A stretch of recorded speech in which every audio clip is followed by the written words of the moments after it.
أعوذ بالله من الشيطان الرجيم. بسم الله الرحمن الرحيم.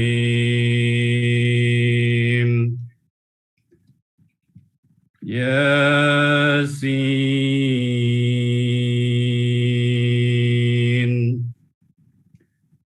والقرآن الحكيم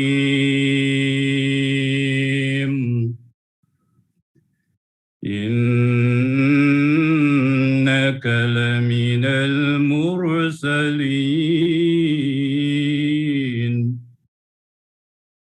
على صراط مستقيم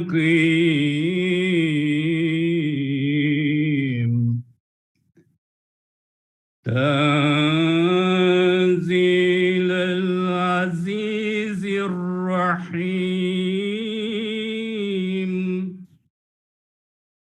لتنذر قوما ما أنذر آباؤهم فهم غافلون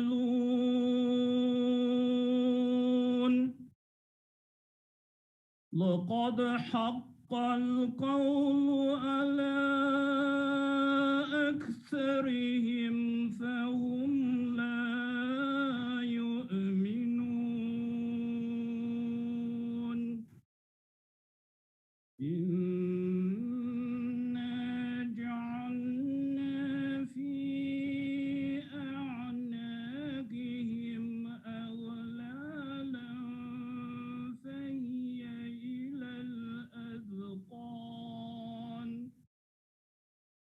فهي إلى الأذقان فهم مطمحون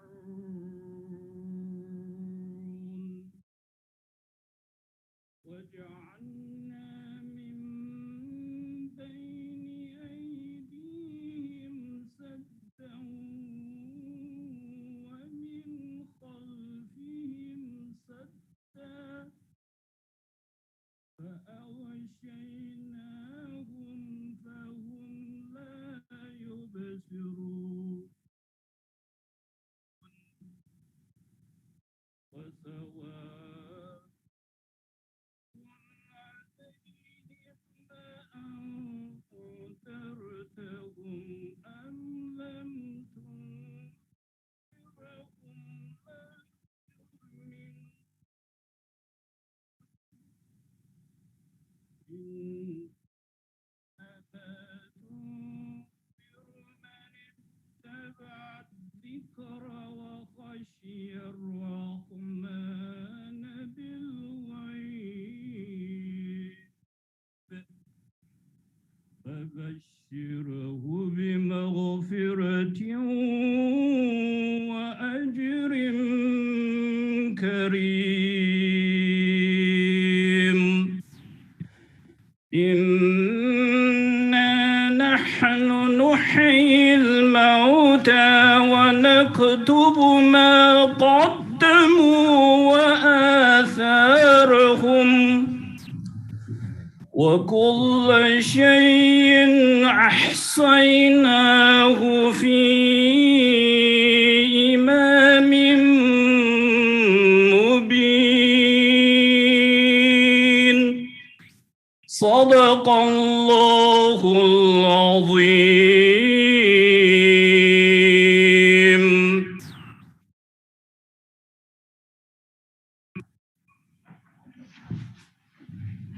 Assalamu alaikum wa rahmatullahi wa barakatuh.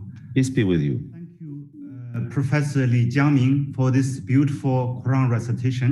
Professor Li Jiangming from Islamic College of China.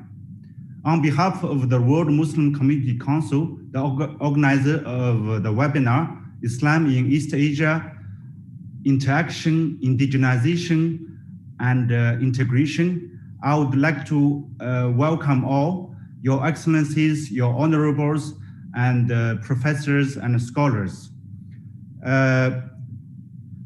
We are happy for your participation, and for those who are watching on YouTube and Facebook, thanks for your attention. Today we will have a discussion on Islamic experience in East Asia. We have speakers and scholars and representatives from People's Republic of China, Hong Kong, Taiwan, Japan, and South Korea to participate in this webinar. First of all, I would like to welcome His Excellency Dr. Ali Rashid Al-Noami, Chairman of the World Muslim Community Council, Chairman of Foreign Defense and Interior Affairs of the UAE Federal Union Council, and to give us opening remarks. Dr. Ali is an accomplished educator, statesman, and scholar, and he has expertise on counterterrorism, on education, and on worldly affairs. So, Dr. Ali, please. Assalamu alaikum wa rahmatullahi wa barakatuh. Peace be with all of you. Good day, everyone. I hope that all of you are safe and got your vaccine. They told me I have to speak in Arabic, so I'll switch to Arabic, and those who don't speak Arabic, they can use the translation. Bismillah ar-Rahman ar-Rahim. In the name of Allah, the Compassionate, the Merciful. First, I'm very happy to be with you today, and I would like to thank you very much for your kind participation in this webinar. Congratulations on the occasion of the holy month of Ramadan. I hope that you and all your beloved ones are safe and sound and doing well in this critical period the world is witnessing while facing the COVID-19 pandemic. The topic of this webinar is very important. Speaking about the East in general, and particularly 说到东方， East Asia, 特别是东亚，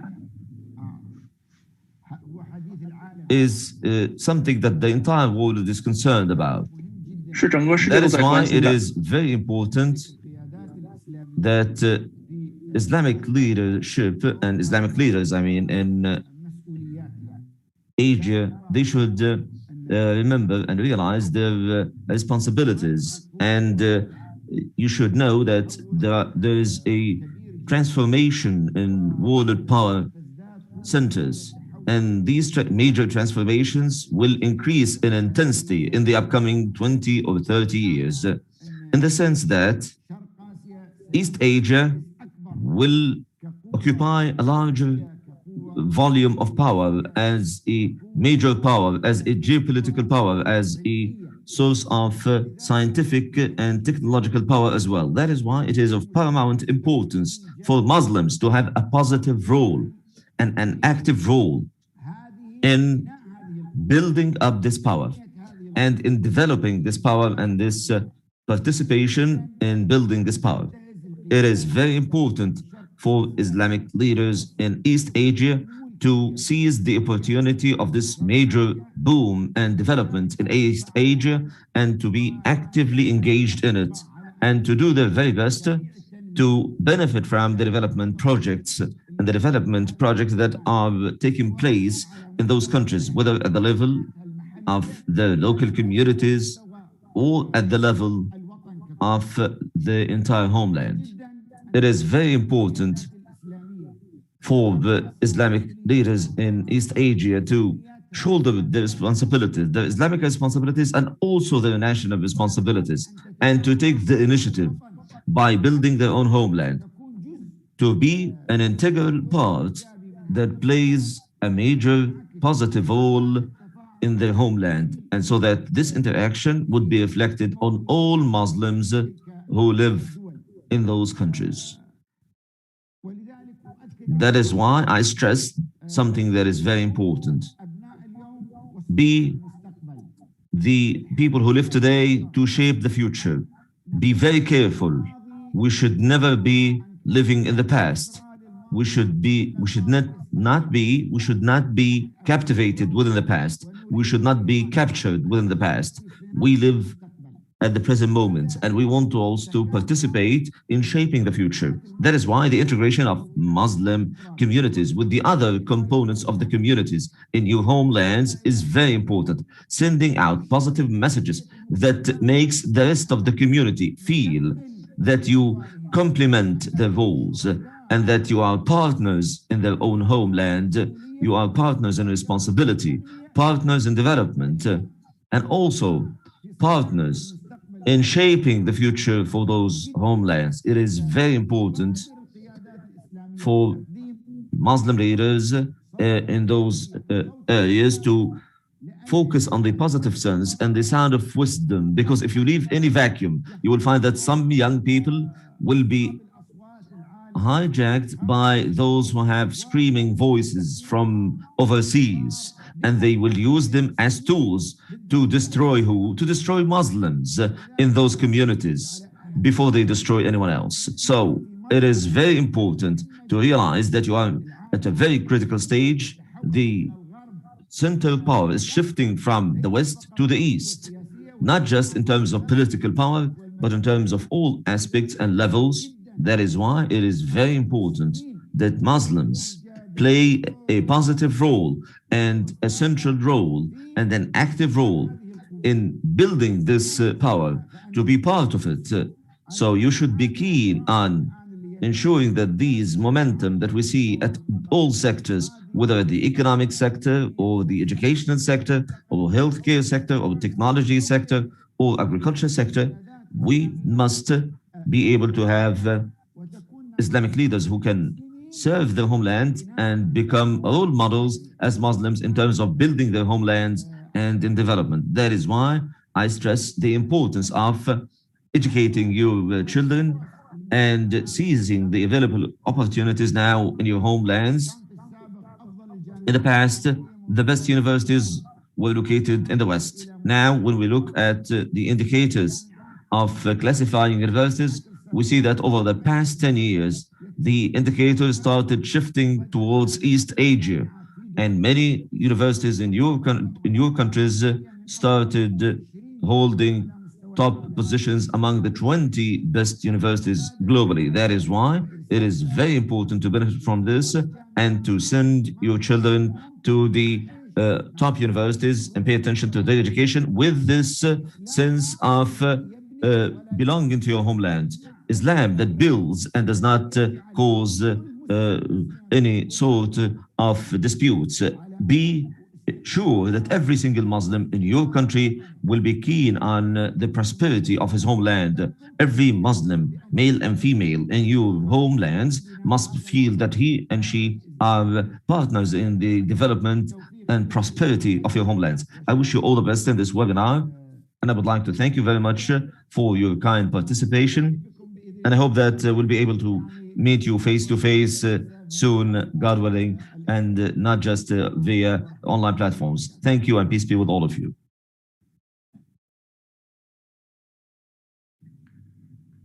Thank you very much, Dr. Ali, for the wonderful opening speech. It set up the tone and the stage for our continuous discussion and today.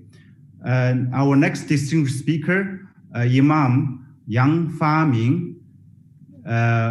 He is the standing committee member of China's People's Consultative Conference and vice chairman of China Religion and Peace Committee and the president of Islamic Association of China.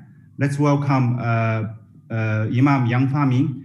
Please, can you click the English or Arabic channel to get the translation? He will be speaking in Chinese.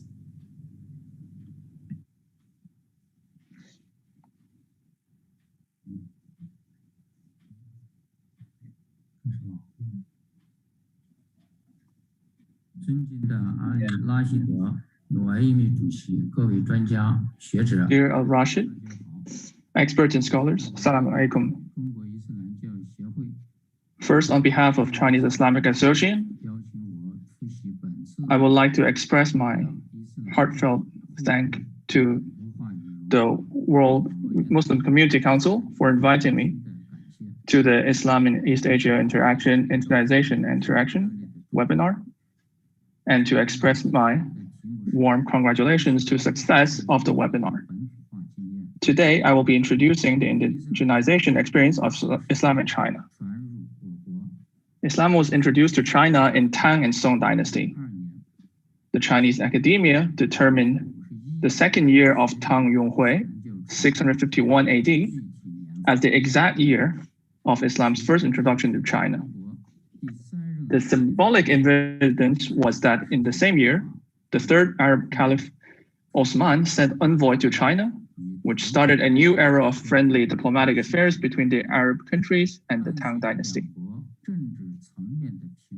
Accompanied by a series of alternating interactions at the political level, with commercial trades closely following, Islam also went on a path of indigenization during this historical process. Throughout the history of indigenization of Islam in China for more than 1,000 years, many valuable experiences have been formed, preserved, and passed on. Today, I will be focusing on discussing these from three aspects. The indigenization of Islam promoted exchange and mutual learning between Islam and Confucianism. In ancient China, Muslims who came to China accepted and learned the excellent traditions of Chinese culture, and a group of Muslim celebrities with profound cultural attainments stood out. For example, in Tang Dynasty, there was Li Yansheng, a Muslim scholar who was admitted to a jinshi. Some scholars commented on him as understanding the five classics, understanding current affairs, and great poets,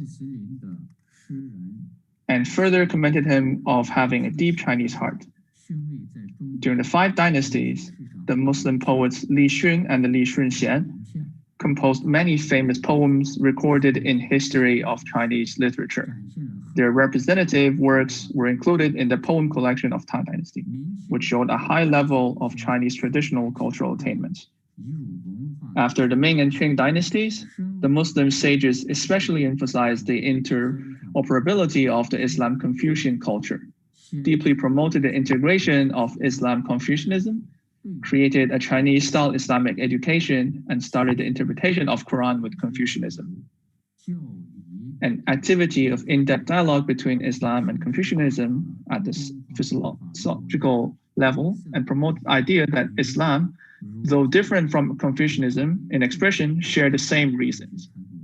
The Islamic culture, which has been deeply imprinted with Chinese culture, is deeply integrated with excellent Chinese tradition culture, with Confucian culture as the core. The Islamic Confucian communication activities carried out by Muslim intellectuals and made cultural achievements that covered philosophy, morality, ethics, life, and customs. Among many other aspects, the most outstanding achievement is the construction of a complete ontological, cosmological, and epistemological theoretical system of Chinese Islam from the philosophical level, which laid the basic path and characters of the Sinicization of Islam. The important results presented are, on the one hand, generations of Muslims have learned Han culture in order to integrate into the land of China and become intellectuals familiar with Confucianism. And on the other hand, Muslim scholars introduced the excellent value of Islamic culture to Confucianism, which has made a positive contribution to the development of the history of Chinese thought. Second, the localization and indigenization of Islam has formed a patriotic tradition. Patriotism is the fine tradition of Islam and the cultural endowment that the Chinese nation has cultivated since ancient times. Since Islam was introduced into China, we Muslims have contributed an important force to the development of the country in the process of integrating into the mainstream stream. In addition to the ideological and cultural fields mentioned above, we Muslims have also made many achievements in the field of national economy, medicine, architectural, navigation, and military, and many more. On the ancient Silk Road, Muslims made important contributions to the prosperity of commerce and cultural exchanges between China and the West. According to historical record, Ikhtiyar al-Din, a famous Muslim designer in the Yuan dynasty, also presided over the design and implementation of Yuandadu Palace and the Palatial City, presenting essential traditional Chinese agricultural art and contributing an immortal cultural heritage to the world. Zheng He, a well-known navigator of the Hui ethnicity in Ming Dynasty, presided over the construction of the world's largest, most technological advanced ships at the time. He organized the world's largest, most numerous, and most scientifically managed fleet at the time, and completed 7 voyages in the history of world navigation. 在世界航海史上完成了气象夕阳的壮举。近代以来，我国穆斯林和各族人民一道积极 Since modern times, our Muslims and the people of all ethnic groups have actively participated in the arduous struggle against foreign aggression.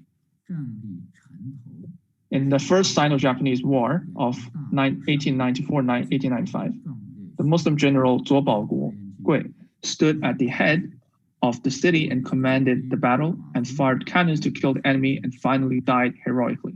与拜 During the Eight Nation Allied Forces invasion, Ma Fulu, the Hui chief soldier, fought bravely against the invaders and died together with more than 100 Muslim officers and soldiers. 和生命 During the Second Anti-Japanese War, 维护 Muslims' national identity and patriotism were unprecedentedly promoted, 行动， and they used their blood and life to resist foreign aggression and maintain the unity and dignity of the motherland. 可以说 The practical action of patriotism and love for the motherland demonstrate a noble feeling of Chinese Muslims share the destiny of motherland. 强烈愿望 It can be said that saving the nation and rejuvenating China has always been a strong desire that has stirred the heart of all ethnic Muslim in modern time.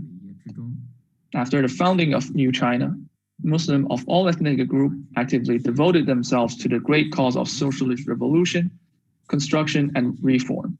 朝觐 Our country's Islamic circle focused on serving the overall situation of the country, 上的 assisting the power and government in organizing Islamic affairs, 向事业 focusing on key Islamic tasks such as interpretation, Hajj, friendly exchanges, 科格 cultural studies, and talent training, and actively guided Islam to adapt to the society. 感人之深， Many advanced Muslim deeded and patriotic figures have emerged from all walks of life, and they have written touching stories of patriotism. 资源。随着全 The 球 localization of Islam has also accumulated resources for dialogue among civilizations. 复杂多元， With a change in the global political and economic structure, the development of world religions have become more complex and diverse, 和平时代 and the argument 海要 of clash of civilizations is on a rise. 自然界在 We deeply feel that the era of peace pursued by mankind will need more time. 包容 The indigenization of Islam in China has shown a spiritual character of seeking common ground while preserving differences, 推动 openness and tolerance, 互放 and inclusiveness. 保 This has accumulated valuable resources for diminishing the gap between civilizations and promoting dialogue among civilizations. 在亚洲 In May 2019, Chinese President Xi Jinping said in the keynote speech at the opening ceremony of the Asian Civilization Dialogue, 佛教宗传 from the introducing of Buddhism, 到 interoperability of Islam and Confucianism, to the introduction of Western philosophy, Marxism, and socialist idea to China, 入中国，再到改革开放以来 to the reform and 全 opening 开放， and the full-scale opening to the world, 始终在 the Chinese civilization 坚守 has always been eclectic and inclusive. 在习近平主席这段重要的论述中， In this important statement of President Xi Jinping, 文明深度对 the interaction between Islam and Confucianism has become a manifestation of the depth of eight different civilizations, 互鉴， one of the successful cases of dialogue. 文明交流互鉴， Culture is colorful because of exchanges and rich because of mutual learning. 要的 Culture exchanges and mutual learning are important driving forces 我们 for the advancement of human civilization and the peaceful development of the world. 是文明成果 In today's diversified and open world, 价值 We should fully accept and absorb all outstanding achievements of human civilization, extract the essence of 100 schools, integrate the strengths of all parties, and help build a peaceful and inclusive community of the Chinese community and the community with all shared future for mankind. This is all my speech. Thank you all for your attention. We praise the Almighty Allah to bless us with help and aid. Ameen. Thank you, everyone. The president of Islamic Association of China and standing committee member of National Committee of China's People's Political Consultative Conference. It is, he provided a very vivid and historical analysis and description of integration successfully happened in China. Here we have a new guest just joined, Professor Amin Tokumasu, President of the Japanese Muslim Association. He just joined us. Professor Amin Tokumasu, would you like to speak for 5 minutes about Japanese Muslim experience? Thank you. 5 minutes is too short. May I speak? Your mic is muted, Professor Amin. Can you unmute your mic? Let me do it. Huh? You can't hear? Yeah, now we can hear now. Yeah. May I speak 10 minutes, please? Yes, yes. 5 minutes too short. Okay. Okay. Sorry for the speakers. Yes. Please, okay. Please go ahead. Yeah.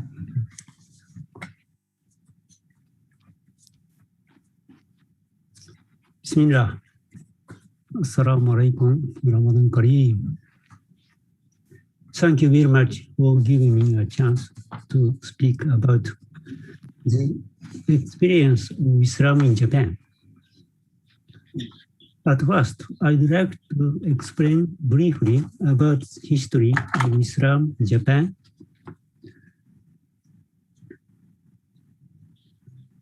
The first Japanese Muslims are said to be businessmen named Torajiro Yamada and a journalist named Shoichiro Noda, who went to Istanbul in 1891 and stayed there until 1914, during which time they converted to Islam. There is also a record of a Japanese man named Kotaro Yamaoka performing Hajj in 1909. The first masjid was built in Japan in 1931 in Nagoya City. Then masjids were built in Kobe City in 1935 and in Tokyo 1937. Following the Russian Revolution of 1970, many Muslims came to Japan from Tatar as refugees. They lived in Japan and made effort to spread Islam in Japan.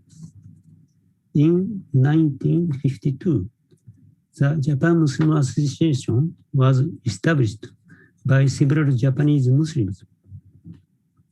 In 1981, an Islamic center managed by foreign Muslims was established with the support of GCC countries.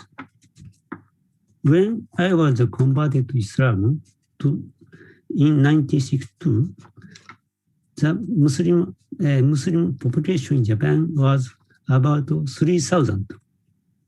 Then the Japan Muslim Association was the only one Islamic organization. Today, the number of Muslims living in Japan has increased to 200,000, including 50,000 Japanese nationals. In the 1980s, many Muslim foreigners came to Japan to work, and those who stayed established Islamic organizations and masjids and musallas in their local areas. As a result, there are as many as 110 Islamic organizations, 30 masjids, and over 100 musallas. across the country today. But even then, we Muslims are still a minority in Japanese society. Now, generally speaking, unfortunately, Islam does not have a good reputation among Japanese people. I would say the main reasons are: one, Japanese public is not familiar with Islam because of its short history in Japan. Number two, there have not enough Japanese Muslim specialists who convey Islam to public. Number three, for many Japanese,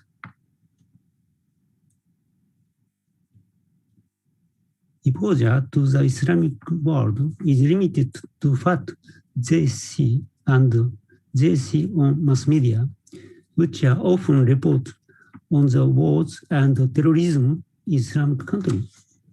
Number four, Islamic ideas have been misunderstood when introduced Japanese via Western literature.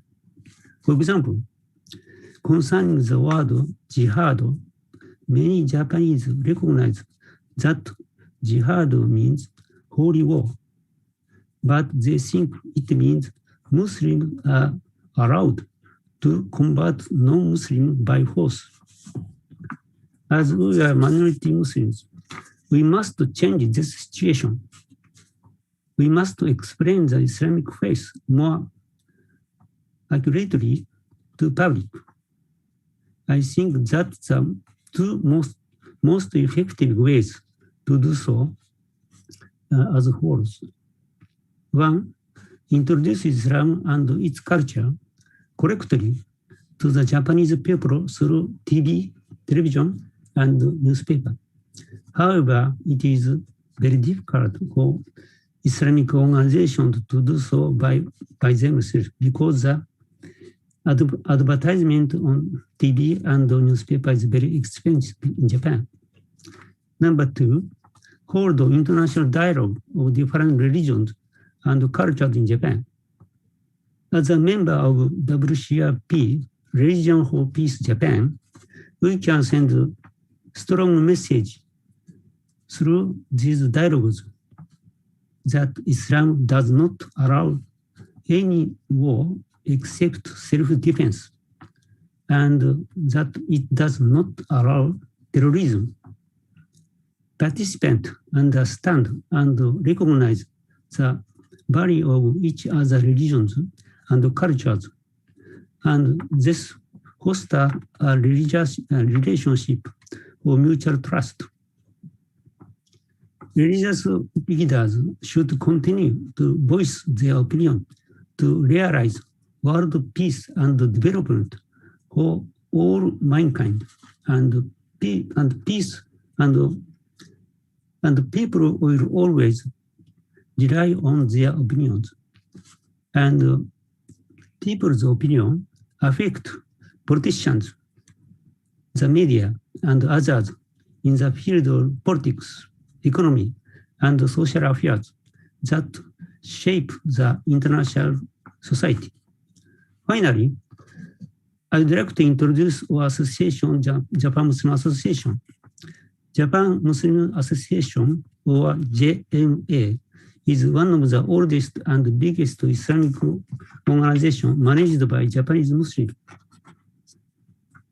It was founded in 1952 as the first Muslim organization in post-war Japan, and it was officially recognized and registered as a legal body in 1968.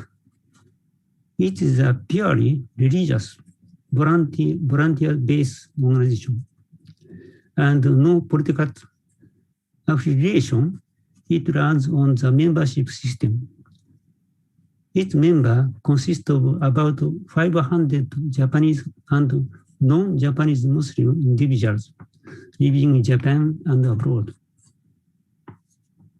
5 years ago, JMA established the Islamic Culture Exchange Center in Japan in central Tokyo. JMA aims to provide the way for Muslims to practice Islam teaching in harmony with the larger Japanese society. JMA also aims to promote international exchange based on the Islamic faith.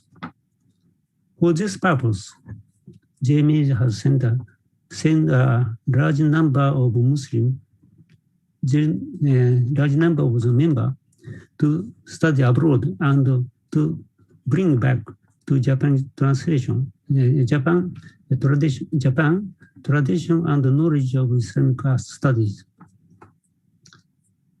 After they obtain the useful and the latest information on Islam, they come home to spread the correct knowledge of Islam based on Holy Quran and Hadith. We have been facing difficulty for past 2 years in carrying out our activities due to the spread of the new coronavirus.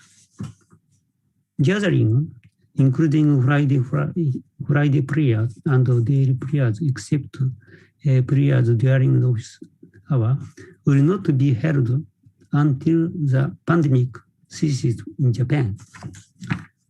We are carrying out other activities online with precautions and the necessary measures to prevent infection.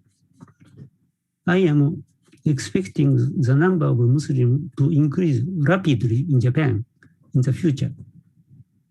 Many in the younger generation nowadays show interest in religions as a means to resolve problems in their heart and mind troubled by the society. They have easy access to information about religions, including Islam, through the internet and books. Some of them visit our association to learn more and are converted to Islam. There is also a growing up of youth with a foreign Muslim father and Japanese mother. Some of them are in high school and Japanese university in Japan, and are very active in holding meetings and attending lectures to study about Islam, to learn how to be good Muslims and to build friendship with other Japanese youth. 20 years ago, members from 15 Islamic organizations all over Japan established the Halal Committee Japan. When we decided together the first day and the last day of the the month of Ramadan, after observation, we often also discuss how to get a good relation. We support each other in this way to keep our faith in peaceful coexistence with our society. Thank you for your attention, and let me pray to Almighty Allah for this reward for all those who strive for the sake of Islam, and praise the end to the pandemic. Thank you. Thank you very much, Sheikh Amin Tokomasu, the President of Islamic Association of Japan, for your detailed introduction about Japanese Muslim history and community. We thank all the speakers and moderator for your patience. We are a little bit behind the schedule. And now our next speaker, we have to switch a little bit. We have Professor Zheng Xiaoyong, Director of the Institute of World Religions, Chinese Social Science Academy, and Vice President and Secretary General of China Society of Studies of Religion. And she's also very prolific author, authoring many books on religious studies in China and in Southeast Asia. And she also represents the Ming voice in China to advocate for religious studies and religious research. Because she has another meeting after this, so we switched her position. And thank you, Dr. Bishari, for giving up your switch the order for her. Now, Professor Zheng. Okay, thank you very much. And it's my honor to be invited to speak in China, to make speech in the forum. 非常感谢会主办方的邀请，非常有机会，非常高兴。It's a great pleasure of mine to have the opportunity to learn from all of you.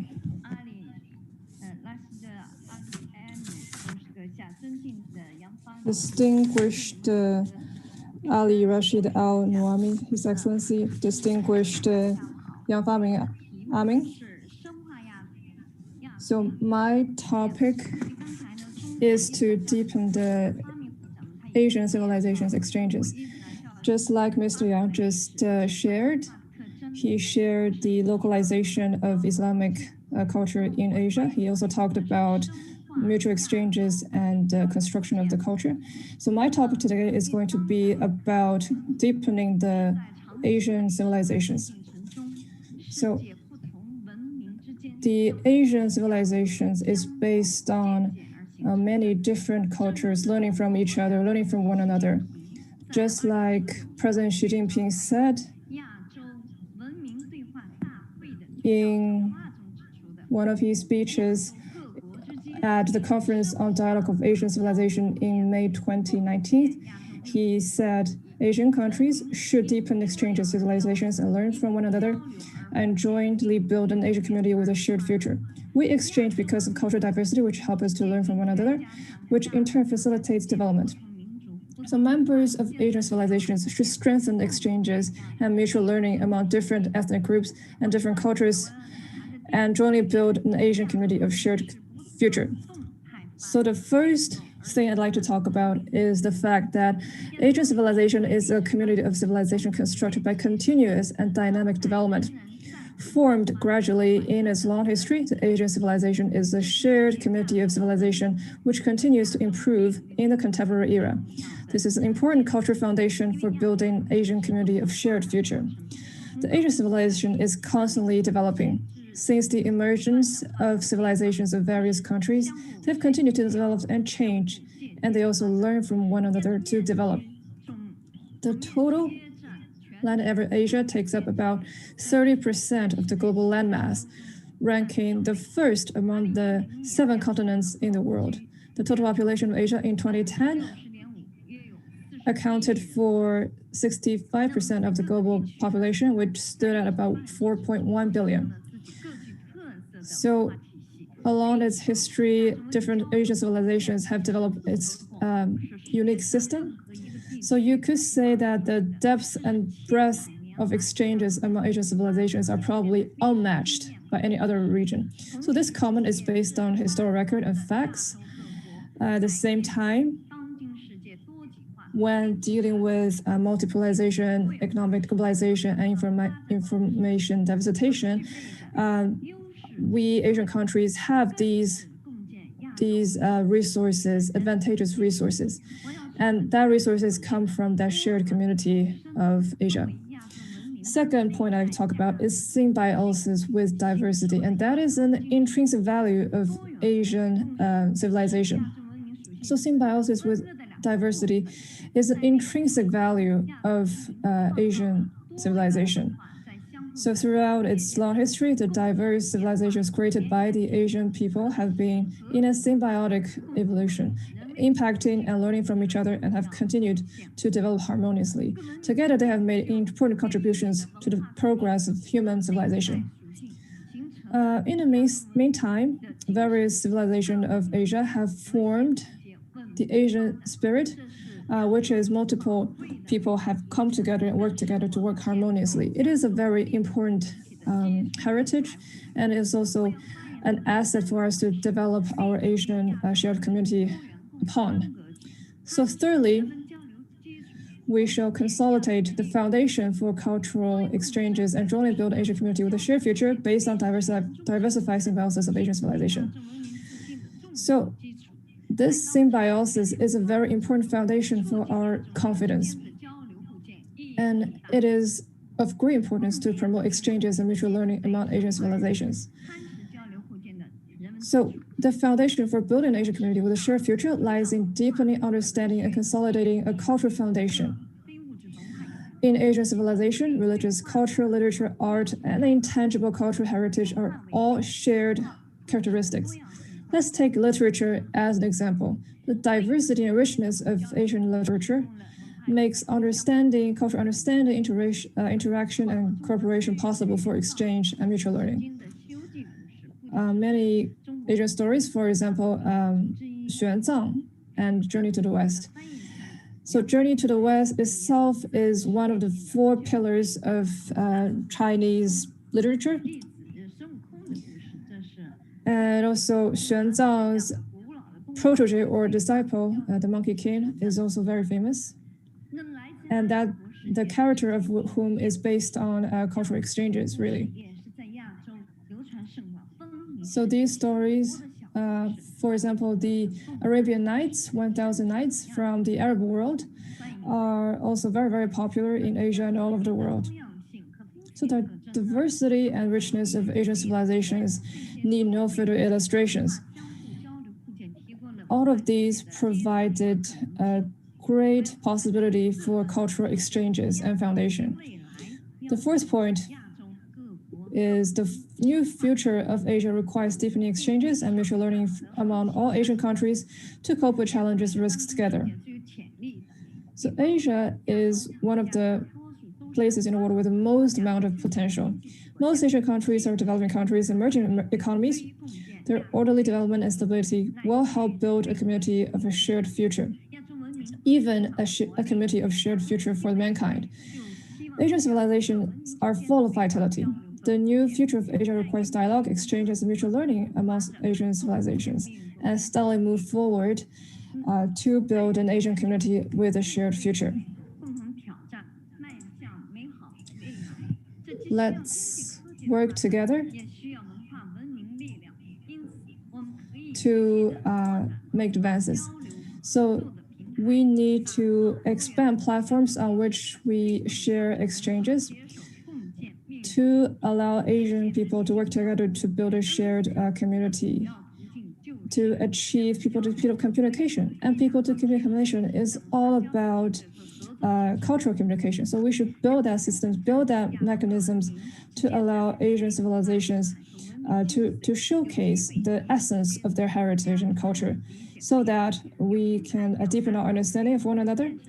We should also have a platform from which we can express our experiences. And this is how we achieve people-to-people communication. In brief, building an Asian community with a shared future is the approach and historical inevitability. It is also the aspirations of beautiful wishes of the Asian people. And it is the internal driving force for gathering the shared characteristics of cultural exchanges.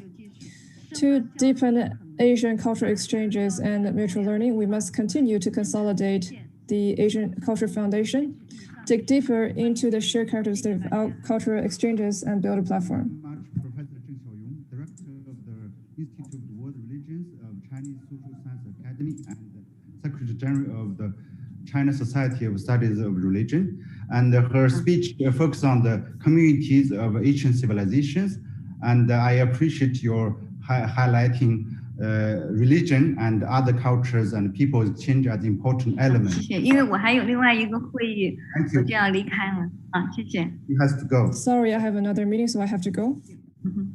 Now, our next session, I'll give our moderator role to TWCC youth activist Lina Sakina Salim from Singapore. Lina, please. بسم الله الرحمن الرحيم الصلاة والسلام على أشرف الأنبياء والمرسلين سيدنا محمد وعلى آله وصحبه أجمعين. السلام عليكم ورحمة الله تعالى وبركاته. My name is Lina Sakina Salim. I am from Singapore and I will be your MC for the keynote speech, inshallah. Today we have with us two prominent individuals who will be delivering the keynote speeches for today's event. Let me introduce to you our first speaker, His Excellency Dr. Muhammad Bashari. Dr. Muhammad Bashari is the Secretary General of the World Muslim Communities Council. Dr. Muhammad Bashari, فليتفضل مشكورا. بسم الله الرحمن الرحيم والصلاة والسلام على مولانا رسول الله وعلى آله الطاهرين. أيتها الأخوات الكريمات، أيها الإخوة الكرام. Dear brothers and sisters, participants in this webinar that is organized under kind patronage from Dr. Ali bin Rashid al-Nuaimi and with high and elite leaders in the Arab and the Northeast, West Asia. The importance of this webinar is coming in this challenging conditions that all the human being is passing through. And here we talk about the implication of that within the different communities, especially the Muslim communities. So it was very important to activate that, as it is one of the aim for the World Muslim Communities Council, which was established in 2018 in Abu Dhabi, and where many of the attending organizations they attended the opening of this council, and it was a strong attendance for all Muslims from Asia. We as our World Muslim Communities Council, we look after the Muslim issues and challenges, and we try to support them within their challenges and problems in different races, communities, different religion communities, especially in the time where human being, the whole human being, they need solidarity. They need to work together for the sake of a human being in order to face these pandemics. As Dr. Al-Nuaimi said, he explained that the whole world is changed now. And for that, we are ready. We need to be ready. And for that, the whole world is not now monopolar system. No, we now have multi-races, multi-religions community. So for that, the World Muslim Communities Council looking after the different Islamic issues, and because the most of Muslims, they are in Asia, 60%, and the biggest out of the Islamic world, they are also it's available in India and China, in these countries. For that, within this region, we are making this dialogue, and what this was the topic for this webinar: integration, indigenization, how to speak about this as a strength, and also to add more to this diversity, and to have integration with all the other elements, especially Hindu and Buddhism. So for that, we need to work together. And I would like to thank the government that looking after the Muslim within their countries. And here, we sometimes we condemn how some people, they want to exploit any Muslim conflict within some countries in Asia. Yes, we focus that what is common here for a humanity, and within the different religions, between Islam and Buddhist, between Islam and Hindu, we all work together because it's the same aim, which is a human being, serving a human being. And in name of the World Muslim Communities Council, and under the leadership of Ali bin Rashid al-Nuaimi and the different members, we are with you. We are communicating with you. We are part of you. And we are investing in creating the Muslim leadership who can understand the future and also not limited to the past. We need open-minded people that can deal within the modern era and which can also understand Sharia and fiqh, especially in this different time. Yes, times change, locations, venues change. For that, we need to be modern and we need to cope up with this change. This is the base to create a new mentalism for fatwa that can lead this work within this time. Yes, we need to talk about the interest for Muslims. Yes, we need to understand the context before say the fatwa. Yes, we need to expect the future. We need to oversight the future.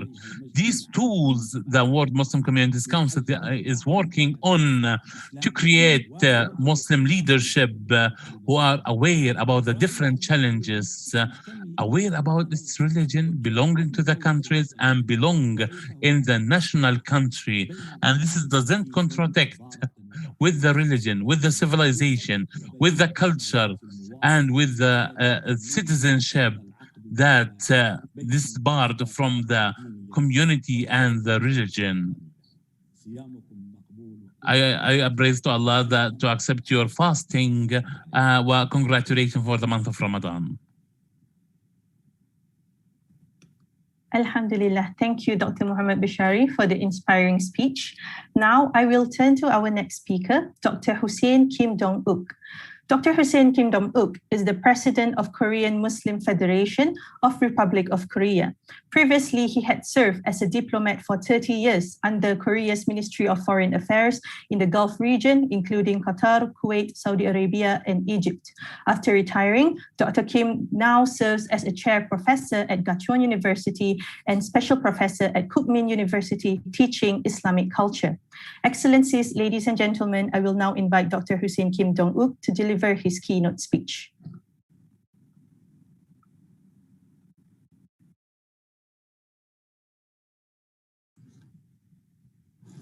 I think Dr. Hussein Kim is not on the line because I was informed that he's suddenly very sick. Unfortunately, he couldn't join the online.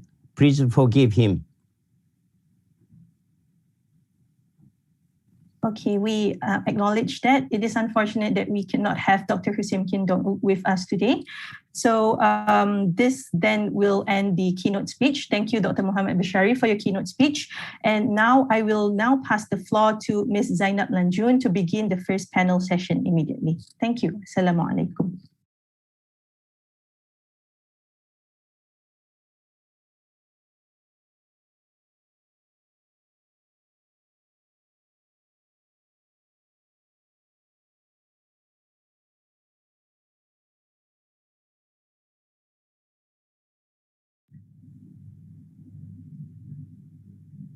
It looks like she's not here. So can you continue, Lena? Inshallah. Okay, so we are now in the first panel session. So I would like to welcome all the speakers that are with us today. Bismillahirrahmanirrahim. Let me get the name.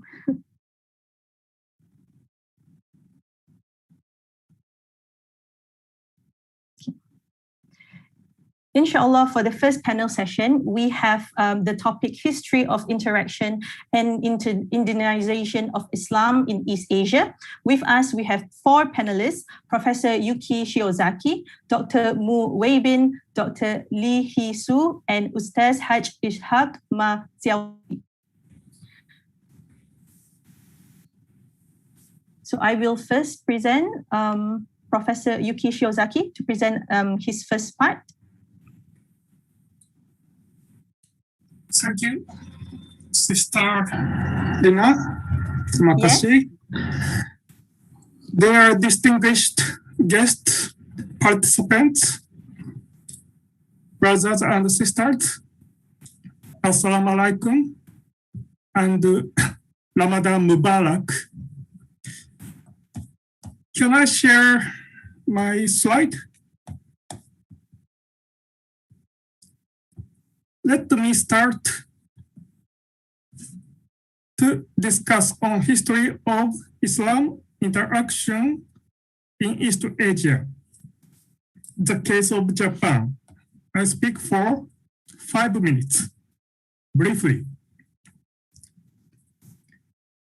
To say shortly, the Muslim population in Japan is small comparing to China, and the history is short. As Mr. Tokumasu has just discussed, the Muslim residents in Japan can sing only in the modern age. Today, we do not know the accurate number because there is no statistical data. It is estimated around 80,000 to 200,000. The majority, more than 90% of them are foreigners, especially Indonesians. The biggest group of the Muslims in Japan is Indonesians, followed by Pakistanis, Bangladeshis, and others. But in the Japanese history, there was some interactions with the Muslim community, especially with Southeast Asia. The neighbors of Japan, they are Koreans, China, and also Vietnamese, Philippines, Malays, Indonesians. Through the history, there were interactions with these people.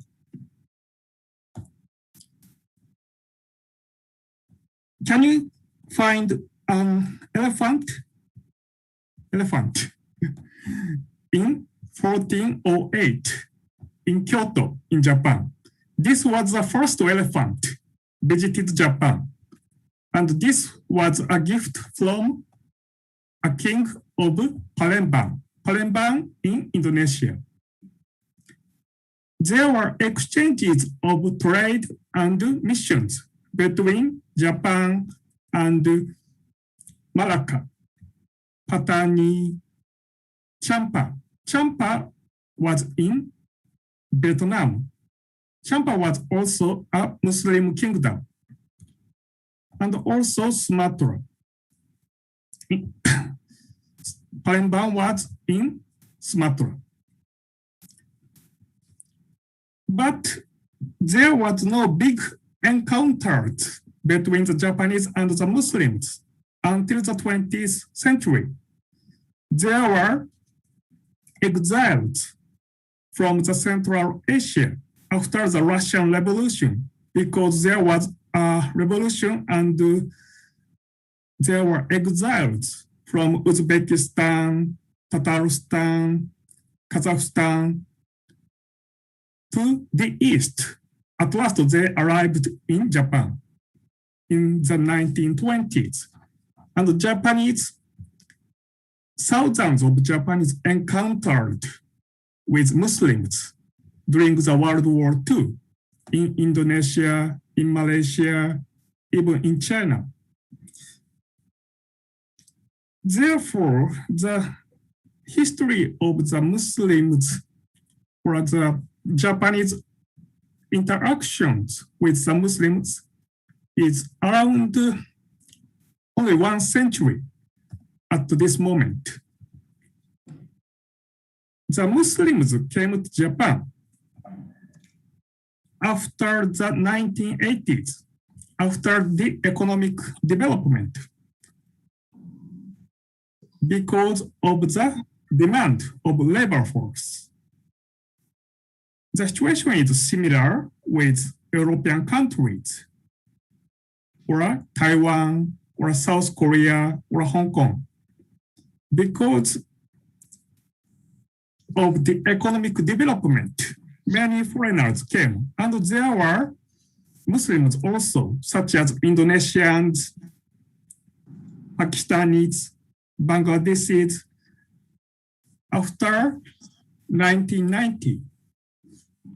Today, they are the majority part of the Muslim community in Japan. However, they are not permanent residents. Most of them are temporary workers or exchange students. Therefore, the permanent residents or Japanese nationals are a small part of the Muslim community in Japan, but they are the core, and now second generation is coming. They are the permanent residents Muslims in Japan. They have foreign fathers and Japanese mothers, and they take root in the Japanese society. They will develop the Muslim society in Japan, inshallah. So thank you for listening.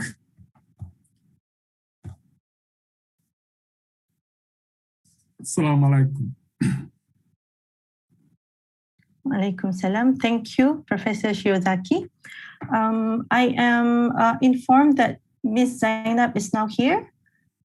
So I will now pass the stage to Ms. Zainab for her to carry on her moderating role.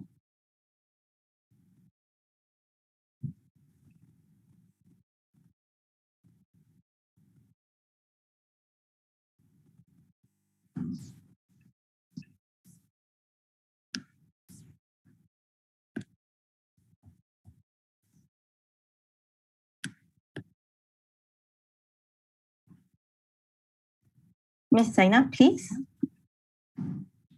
Hello. Assalamualaikum. Alhamdulillah barakatuh. Ramadan Kareem. Sorry, I didn't hear you previously.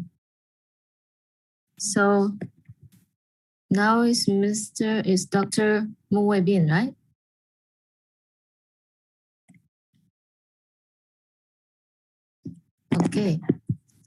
Okay, let's move to Dr. Mu Weibin, Associate Professor from Islamic College of China, please. 穆教授好，穆教授，请您上线。Dr. Mu, please come online. Mr. Mu Weibin, please make your speech. Please allow 6 to 7 minutes for your speech. 各位专家学者，大家下午好。那我演讲的题目呢，是从中国伊斯兰教经学思想的善变看伊斯兰教在中国的发展历程。伊斯兰教自唐朝传入中国，经历了从外来宗教到侨民宗教，直至本土宗教的发展历程。从明末清初胡登州创立经堂教育，到清中期的以儒全经，直到当代以来与时俱进，与中国社会相适应、相融合。在这个发展过程中，中国穆斯林在传承伊斯兰文明的基础上，用中国的语言、中国文化及其思维方式与思想来诠释伊斯兰教，达到以儒汇通，最终形成了中国特色的伊斯兰文化，成为中国文化的有机组成部分。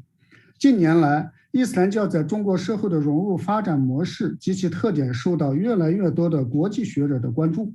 以儒全经所产生的汉 Kitab 伊斯兰教汉语著作越来越受到学者们的重视，尤其是一些国际学者更是多年来专注于汉 Kitab 的研究。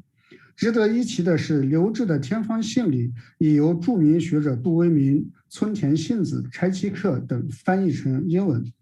出版发行，塞义德·纳赛尔亲笔撰写前言，这标志着中国伊斯兰教思想已经进入到了国际的视野。可以说，中国伊斯兰教经学思想是世界伊斯兰教中的重要组成部分，正如东南亚、东亚的伊斯兰教一样，均为伊斯兰教的组成部分。那么，本人呢，你从中国伊斯兰教经学思想的维度来谈谈伊斯兰教在中国的发展与善变。第一部分，唐宋元时期的中国伊斯兰教经学思想。唐宋时期，伊斯兰教在中华大地的传播属于外来宗教的传播阶段，人们对伊斯兰教的认知尚不完整全面。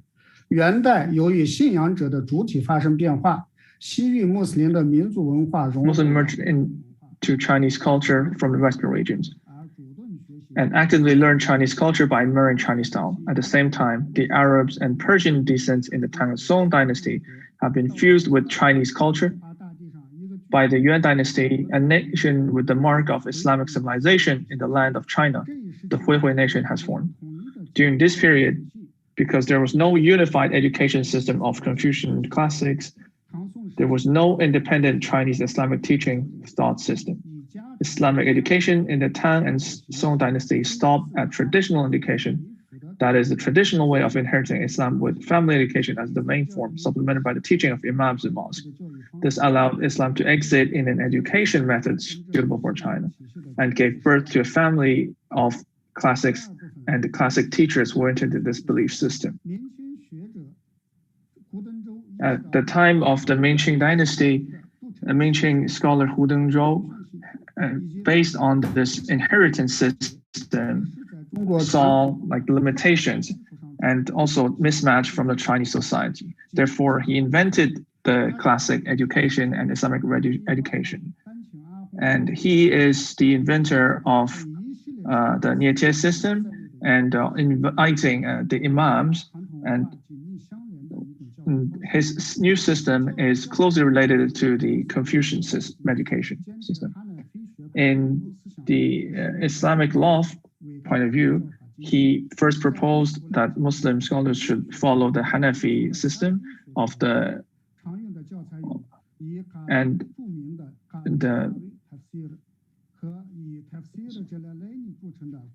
based on tafsir. Since the 19th century, with the Hajj in being introduced, and he also introduced Ansari's new scholars, and we.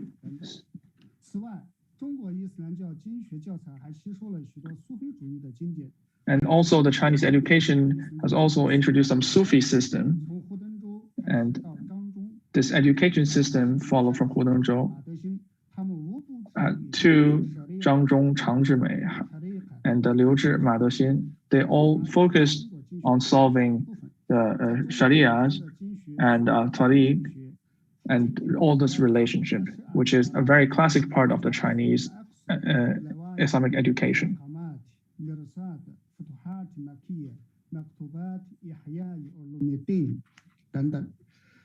In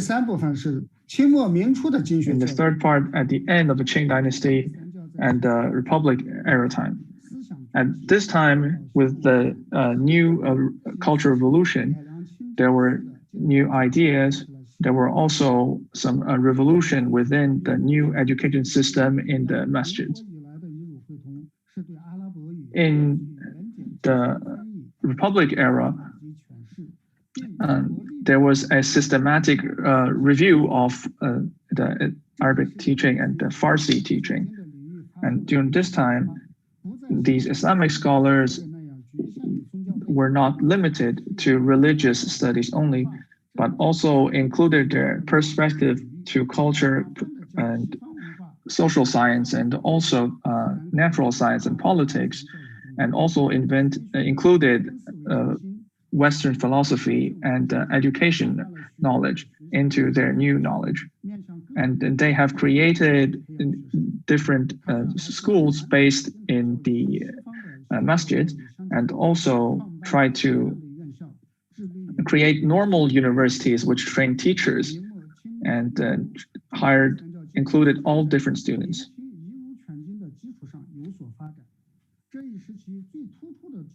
特点是广大穆斯林开始觉醒，学者们将爱国纳入到信仰 Modern Islamic education thoughts since modern times Muslims have been actively involved in the construction of faith. And they believe patriotism is a very important part. And then they passed in and included the Watan case, and the Sunnah would say, Hibal Watan wa Hibal Imam is patriotism is a part of the Iman, and actively caused Muslim to patriots to protect their nations. Modern Islamic education thoughts. Since modern times, Muslims have been actively involved in the construction of a socialist society with attitudes of activism.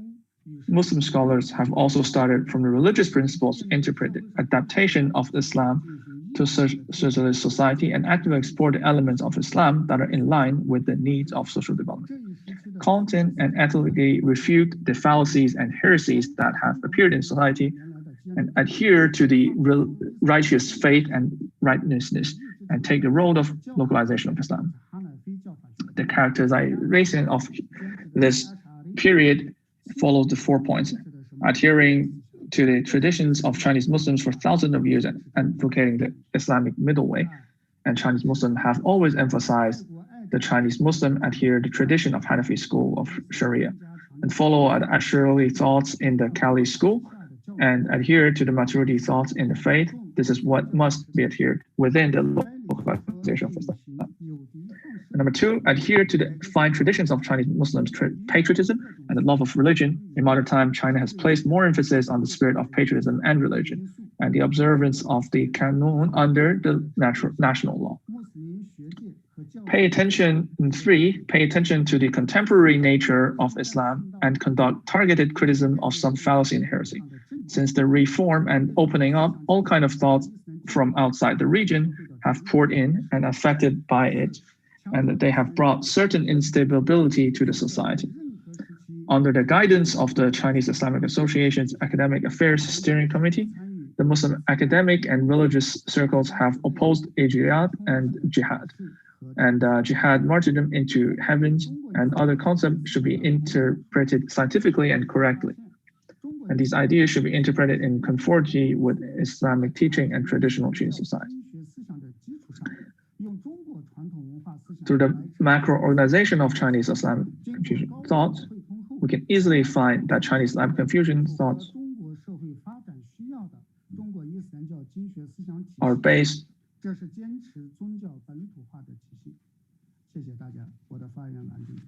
And this is what the society development need in a manifestation of adherence to the localization of religion. Thanks, everyone. Okay. Thank you very much. 谢谢莫卫斌教授. Thank you very much for your lecture. Now, please welcome our Dr. Li Hin-Su, Emeritus Professor from Hanyang University. 下面让我们有请李汉树教授，汉阳大学的终身名誉教授。Dr. Li, please. Bismillahirrahmanirrahim. Assalamu alaikum warahmatullahi wabarakatuh. Thank you for the. 感谢大家。You can hear me? 大家听得到我说话吗？ The World Muslim Community Council for organize such beautiful and meaningful occasion. As the global community is seriously suffered today, the COVID pandemic makes tremendous changes in Korea too, not only in terms of economic and health crisis, but also cultural and religious aspects. Daily prayers with the social distance are voluntary or sometimes forcibly required by the government. The Muslim community in Korea also sometimes became a negative focus due to the COVID-19 confirmed in some places, but the Korean Muslim community has overcome the crisis well 歧视。 by 那 following 么 the 但 government 是呢， policy and 韩 cooperating 国的 with the 穆斯 quarantine. 林群体通过遵守政府的制度以及非常合作的去对待这个隔离 From the 的一 13th 些要求， century, 我们还是得到了一些支持。 we witnessed many Muslims from Central Asia 那么 and peacefully settled down in 在很 Korea 久之前，就有 through 中亚的穆斯林来到了 in 韩国，并 the 且在此安居乐业。 indigenization while preserving their cultural and religious identity. 那么它不但是 The 融合 Muslim 到了韩国社 community 会 could 中， be 它也是保留 continued 它原有的 until 一些 the 15th 性格和 century. 属性。 Today, 那么 there 今 are 天 about 200,000 Muslims, 大约 including 35,000 20 Korean 万 adherents, and more than 穆斯林， 25那么 mosques, 其中有很 and 大一部分 about 都是韩国本土200 人。 musalla open in major cities in 那 Korea. 么韩国大约 While 有 we have 200个清真寺 no 在各大 reliable 重要 records 的城市。 there are any Muslims or not in North Korea. In particular, 那么尤 with 其呢， open policy toward foreign 我们 workers, 对于外国的 beginning 务工人员有非常开放的政策，这 many 是从 foreign 1994年就开始 Muslims 了。 have flown 那么 into 有 Korea. 很多的 As 外 many 国 as 的穆斯林就来到了韩国。 200,000 foreign Muslims maintain their religion and culture 那么 in cooperation with the Korean Muslims. 在 However, 有很多的一些外国的穆斯林来到韩国以后，依然保留着他们的信仰。 which 那么与 have 此同时， special military and economic partnership with Korea, 这 and 些穆斯林 negative 国家与 campaigning 韩 against 国 the 有 Islamic 非 issue 常 by 多 the 的一 Western 些 media, as you 合 know 作。 well. 那么当然，大家也 It 知道， is 西 very 方一些媒体 worrisome 对此会 that 有 the 一些 phenomenon of 不太好的一 Islamophobia 些描绘。 has been increasing 那么 recently. 在最近呢，对伊斯兰教的一 The 些 prospect and the 害 future 怕和歧视 of the 是有所增 minority 长。 Muslim community in Korea 那 will 么 be 现 further 在 assured 在 by 韩国的穆斯 seeking 林社区呢， compromise and harmony 通 between 过寻求 Korean and Islamic 和 culture 谐，寻 and 求 finding a way to 这个 contribute 不 to the 同的 host 方法 Korean society. 来继续的融入韩国 Only 的 the 社 daily 会。 model and contribution of individual Muslims in Korean 那么 society 通过 will brighten the 穆斯林个人 desirable 在 future of Islam in 韩国 Korea. 的付出和贡献， Now see 把 the 这个 relatively 韩国的 socio-economic 穆斯林这个 conditions 形 of 象 Korean Muslims now. 有所做的比较好。 The economic status of 那 Korean 么 Muslims in general 目前呢，韩 regarded 国 as 的 not bad. 穆斯 Parallel 林他 to 的 the 经济情况是 economic 不错的， development in 不差 Korean 的。 standard. 就根 Most 据韩 Korean 国的这个标准来 Muslims 说， might be in the position to help 大多 others 数 or 韩国 donate a 的 certain amount to the Muslim 穆斯林 community. 人员， This is very 甚至 positive. 有余力去往他们的穆斯林社区去 According to the 做出一 sources 点 of 的 Korean 的捐钱。 contribution, 那么 main 根 budget 据我们的 was 研究呢，发现 appropriated by local income, including donation of Muslims. 与穆斯 Without 林的社区主要是来自于当地的穆斯林 by 个 taking 人 halal 的 food 捐献。 has been on the rise since the establishment of halal butcher shop in 1983. 在1983年开始呢，我们就有清真的一些肉店。 Purchasing halal food has 那 become 么 much 在 easier in 2000 Korea. 年 As more 这个时 halal 段呢， in 有 halal 更 shop 多的这个 was 清真 expanded. 食品商铺，所以 Marriage 说对我 between 们来说， Muslims 这 is 个 very 买清 few 真 in 的食品更加 Korea. 容易。 Most Korean Muslim bridegrooms choose non-Muslim Korean partners on the 大多 condition 数 that the bride will 韩 convert to 国 Islam some 的 days. 穆斯林 But in 的 case 新郎 Muslim 官呢， women, 他们会与 however, 非穆斯 very 林女 difficult 士 to 结婚，只要 invite 这位女士愿意在日后 non-Muslim husband to 皈依 Islam. 穆斯林教。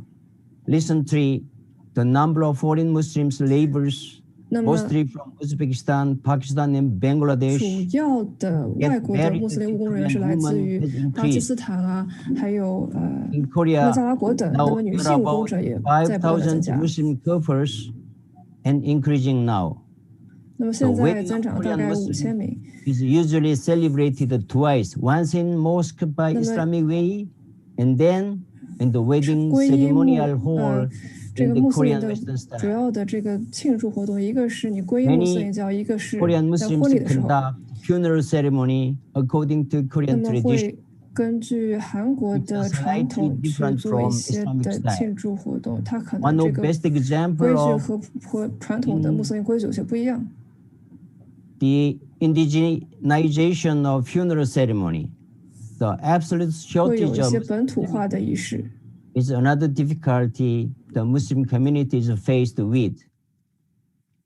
Now, I would like to focus on the political aspect of Korean Muslim community, particularly in relation with Korean government. This is a very good model for Muslim minority communities in East Asia. Korean Muslim community has preserved sensitively cooperative attitude with the Korean government unless she pursue oppressive policy against Islam and Muslim community. At the same time, the viewpoint of national interest, Korea needs friendly relation with the Muslim countries, including oil-rich Arab nations. It's like in Japan, in China also. Whenever the Korean peoples and government were faced by difficult conditions relating to Muslim countries, Korean Muslim Federation always did a positive and wholehearted efforts to ease crisis or made the bridge role, bringing opportunity for the solution. For example, oil crisis, Korean hostage crisis in Afghanistan, diplomatic relation with the North African Muslim states. In the crisis of two oil shocks in 1970s, Korea Muslim Federation exerted all the possible efforts through negotiation with oil-rich Muslim countries to make them support Korean government. During the process of diplomatic establishment of the Korean government with the socialist Arab countries in 1970s, such as Libya, Egypt, and Algeria, Korean Muslim Federation did great contribution to connect to governments through brotherly approach to high level of religious leaders of the countries. At the present moment, Korean Muslim Federation have good relation with the Muslim diplomatic community through which Korean Muslim community has benefit to protect themselves from unexpected threats and attack by certain fanatical groups. The triangle cooperative model between Korean Muslim Federation, Muslim diplomatic corps, Korean government in Korea could be one of the political strategies to protect Muslim minority communities and promote social contribution toward their own host cultures. Finally, Muslims are adopting strategies to increase their presence by more actively contributing to Korean society and host culture. The Muslims' strategy of establishing good relation with the mainstream Korean society and harmonizing with the Korean neighbors rather than conflict and confrontation will guarantee a better position for the Muslim community in the future. Thank you very much. Shukran jazilan. Okay. Thank you very much, Dr. Lee. But it seems we are very happy to hear that the Korean converting Muslim sisters can celebrate twice for their wedding ceremony. But actually, your lecture is a little bit longer than your time. Okay. So next one, let's welcome Ustaza Haj Ishaq Ma Xiaoqi, the General Consultant Taiwan in INHAT Halal Certification Authority and former Imam of Grand Mosque of Taipei. 马孝奇，马校长您好。Hello， Assalamualaikum， 请开始您的演讲。好，可以开始了。然后您也是 Begin your speech. You have 5 minutes. Thank you. Thank you.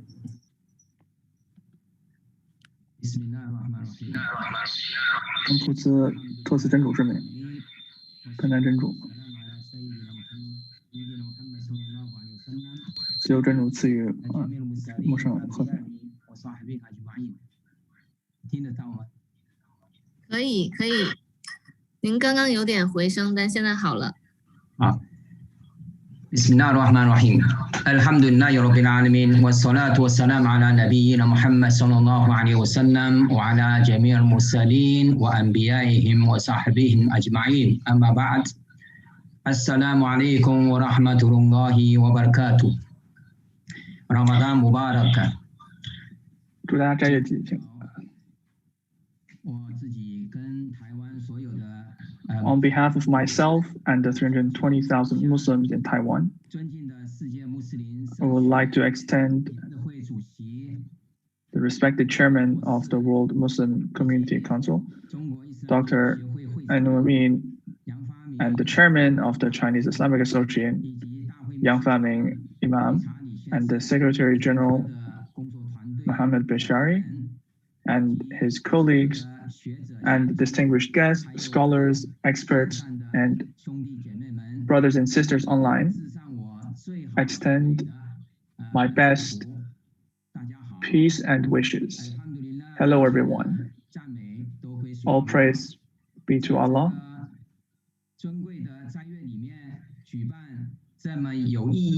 In this noble month of Ramadan, thank you for organizing and holding this meaningful and far-reaching forum, and thank you for inviting me.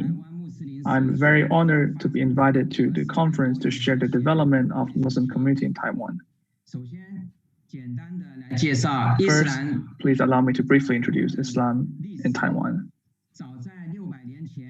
600 years ago, China Ming Dynasty Zhenghe, during a time when the most advanced navigation system, there were merchants in Taiwan doing business. At the end of Qing Dynasty, around 160 years ago, from the mainland, Fujian, Quanzhou, Hui ethnic families came to Taiwan. At 1895, Taiwan fell into Japanese colony, and the two places were separated from mainland China and segregated for 50 years. At around 1949, due to political turmoil, around 20,000 mainland Hui ethnic came from all over the province to Taiwan. The mainland and Taiwan went into separate policies, and the mainland and Taiwan relation is sometimes bad, sometimes good. At 1949, in the beginning of development, Taiwan community Muslim went through a very tough time. At that time, those Muslims from the military and teachers and also public servants and their families came to all types of positions all over Taiwan, and they inherited their hometowns, conventions, and also practice of Islam. Without Islamic community and masjids, their life and also practice of Islam was being challenged. At that time, the only masjid in Taiwan was built in 1947 by Imam Wang Jingzhai and Zheng Houren. When came to Taiwan from the mainland, they purchased a Japanese house to act as a masjid, the mosque. At that time, it was the only Muslim community organization was the Chinese Hui Ethnic Association, and which was formed in 1939 by General Bai Chongxi, holding as the chairman.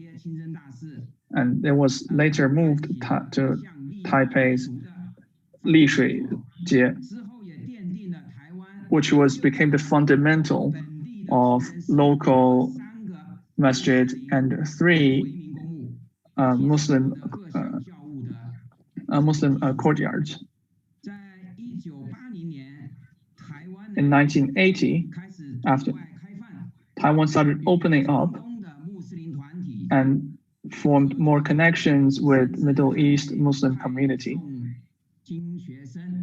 and also sent Islamic studies students to study abroad. And also Southeast Asian Muslim volunteers and imam came to Taiwan. And also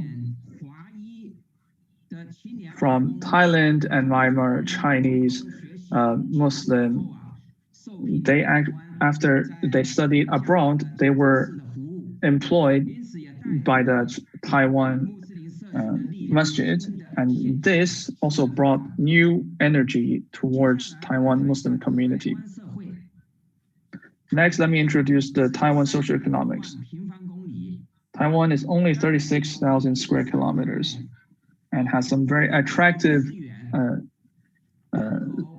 sites and also agricultural products. The population is 23 million with mainly Han population, with 500,000 aboriginals, the Gaoshan ethnics, and 600,000 immigrants living in Taiwan. Religion-wise, there are 27 types of religions, and with monopolist with mainly being 44%, and Buddhist being 21%, and the Christians being 6%, and 28% are atheist, and Muslim around 0.7%, around 320 million, 300,000. Local being 20,000, well, 300,000 being immigrants. Although there are 27 different religions, there are also a diversified but harmonious society and many communications between different religions. All religions develop separately but work cooperatively together. Political-wise, we have 334 different registered societies and communications. Although we have different ways of expression, there are always some conflicts, but religion in Taiwan is mainly very peaceful, but in a political wise, there are some conflicts. And this topic needs more attention and research.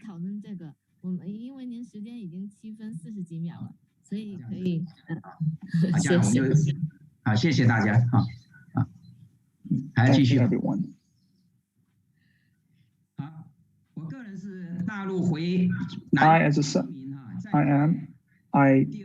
My family came from Nanjing, and I went to Libya in 1977, and I came back to Taiwan in 1988, and I went back to the Hui Ethnic Association in 1993. And I have been to Wenchuan to help also to all Muslim regions, since all Muslims are brothers. In 2011, I have left the Islamic Association and developed a new form of Islamic development. Now I have two platforms.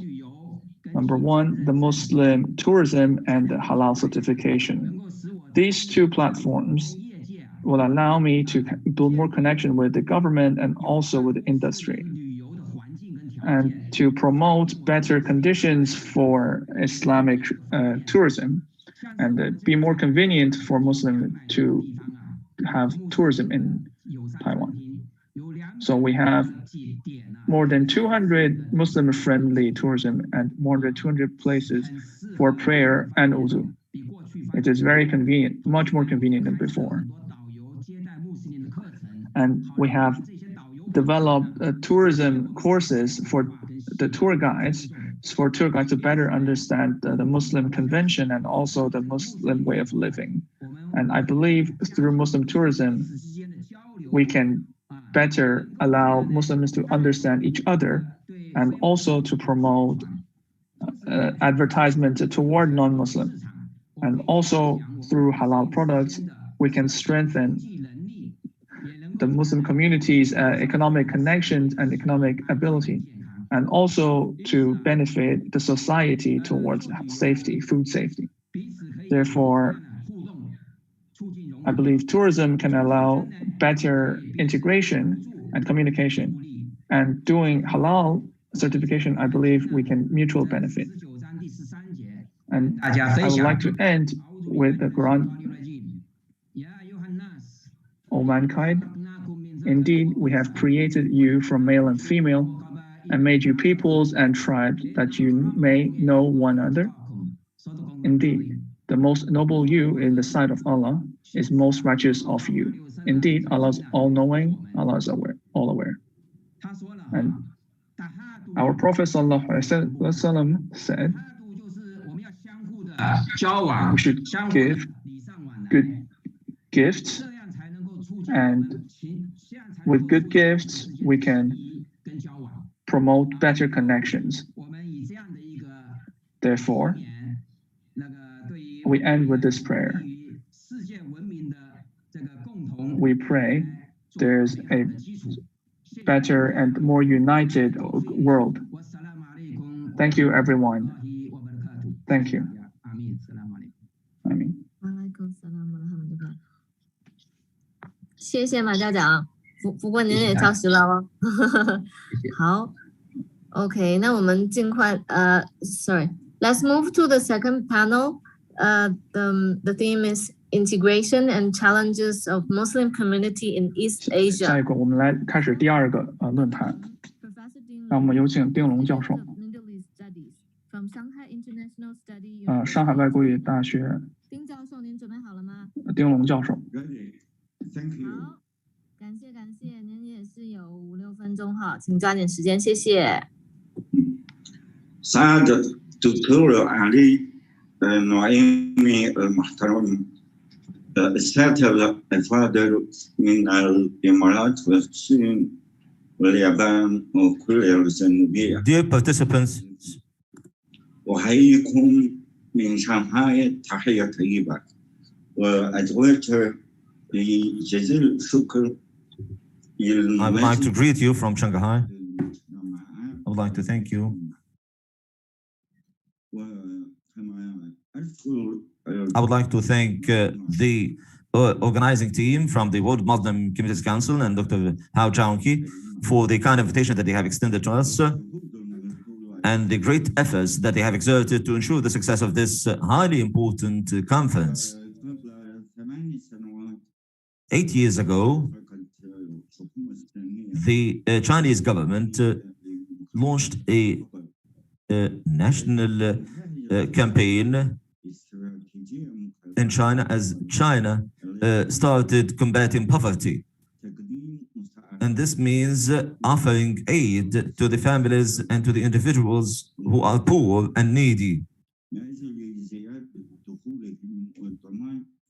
to ensure increasing their income and ensuring that they obtain the proper food, clothing, and education and health care and basic health care.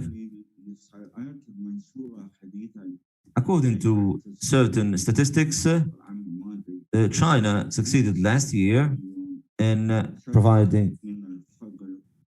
actually lifting 100 million from poverty.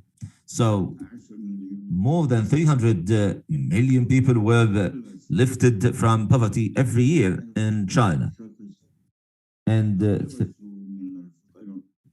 300 million were rid of poverty entirely. This represents 70% of the total number of the poor who were lifted from poverty in the world. Most Muslims in China, who are around 23 million Muslims, they live to the western parts of China, where they live in remote areas and agricultural areas. and the natural circumstances and the normal circumstances, there are quite difficult. Natural circumstances, they are quite difficult. And since the Chinese authorities launched this campaign to lift them from poverty, China has been implementing practical steps and exerted a great deal of efforts to help Muslims to be completely out of poverty and to lift all Muslims from poverty in China. And they implemented a number of approaches in this regard. First, the Chinese government did not differentiate between the different communities and ethnicities in China. It did not leave any Chinese citizen to live under poverty line. And Muslims represent an important element of the community, and therefore they actually are receiving support from the Chinese government in addition to boosting and building infrastructure, building bridges, schools, and clinics and hospitals in those areas. 45% from the financial resources designated to the areas where ethnic minorities live were dedicated to them. Secondly, Muslims moved on to more expensive suburbs and lived in better situations.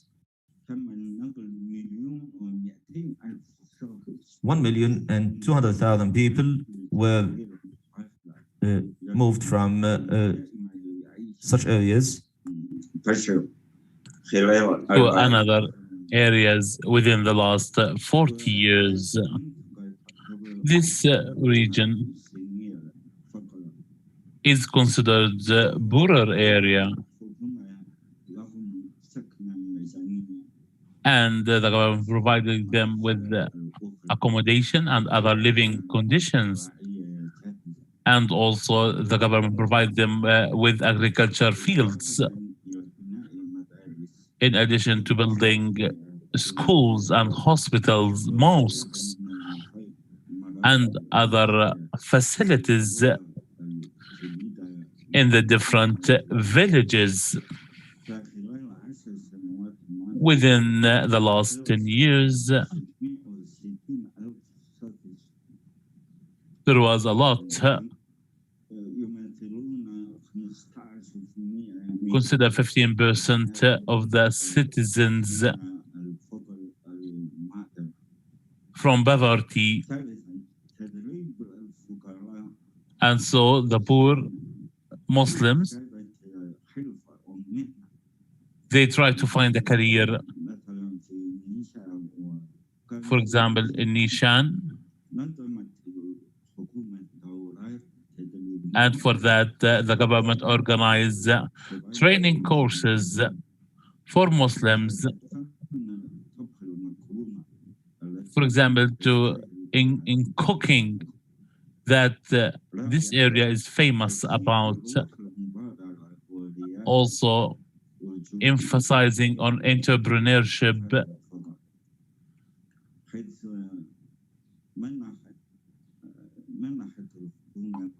where the government give loans without interest to the farmers, especially the Muslims.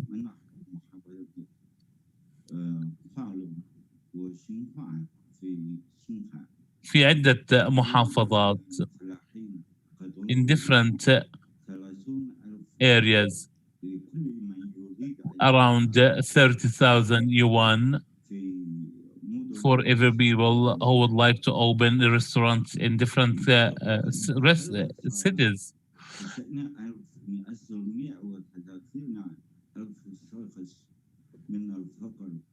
So more than 300,000 persons managed to go beyond or above poverty line because of these programs,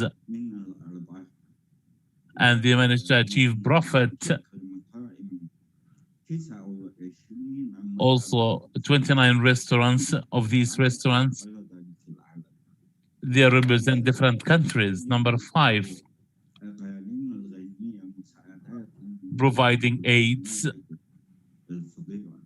for poor countries within the last 20 years.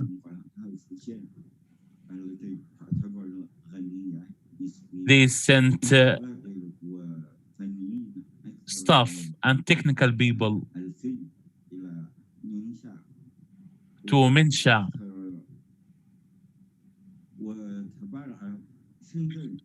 and Shenzhen donated about 1 billion yuan to establish a university there, and also the government is sending people, technical staff to all poor villages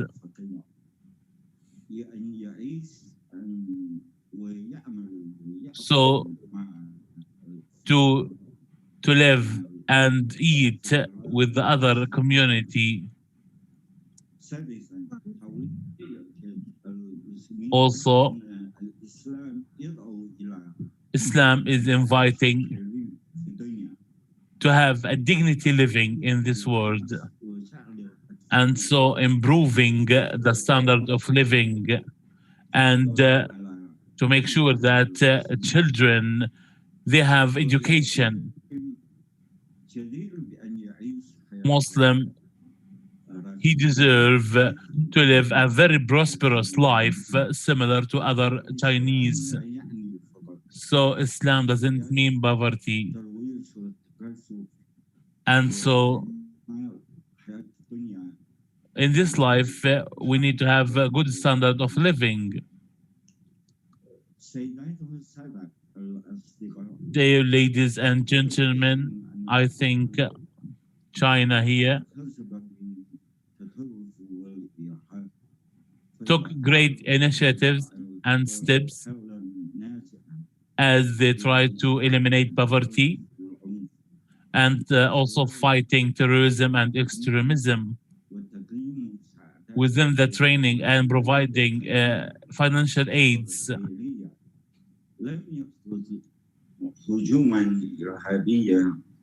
We haven't witnessed any terrorist attacks, not even once.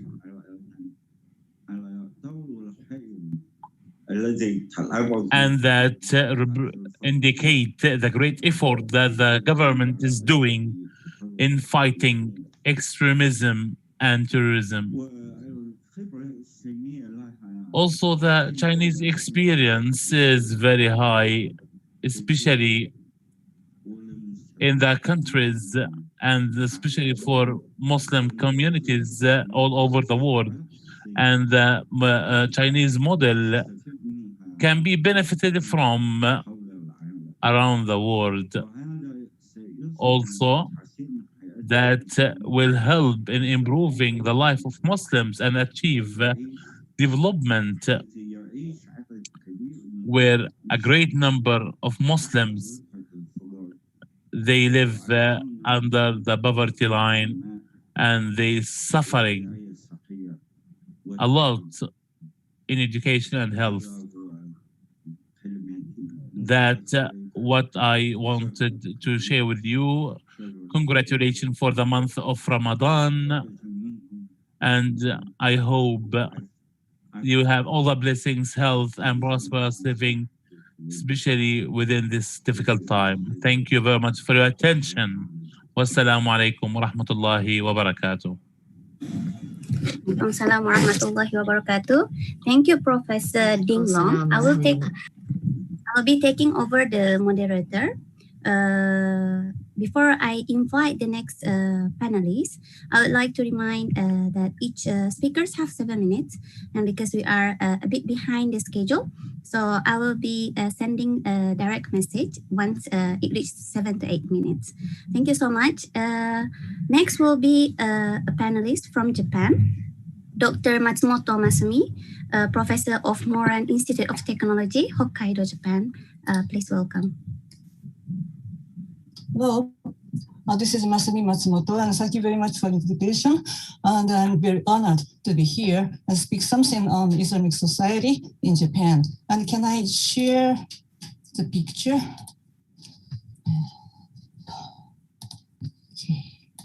So far, Professor Shiozaki and Haji Tokumasa has already described the history of Japan, and so I'll skip my parts prior to the war, and I'll talk about the recent phenomena taking place in Japan. And yes. The Muslim community is growing very fast in Japanese society just after the 1980s. And nowadays, I take example of Pakistani society, but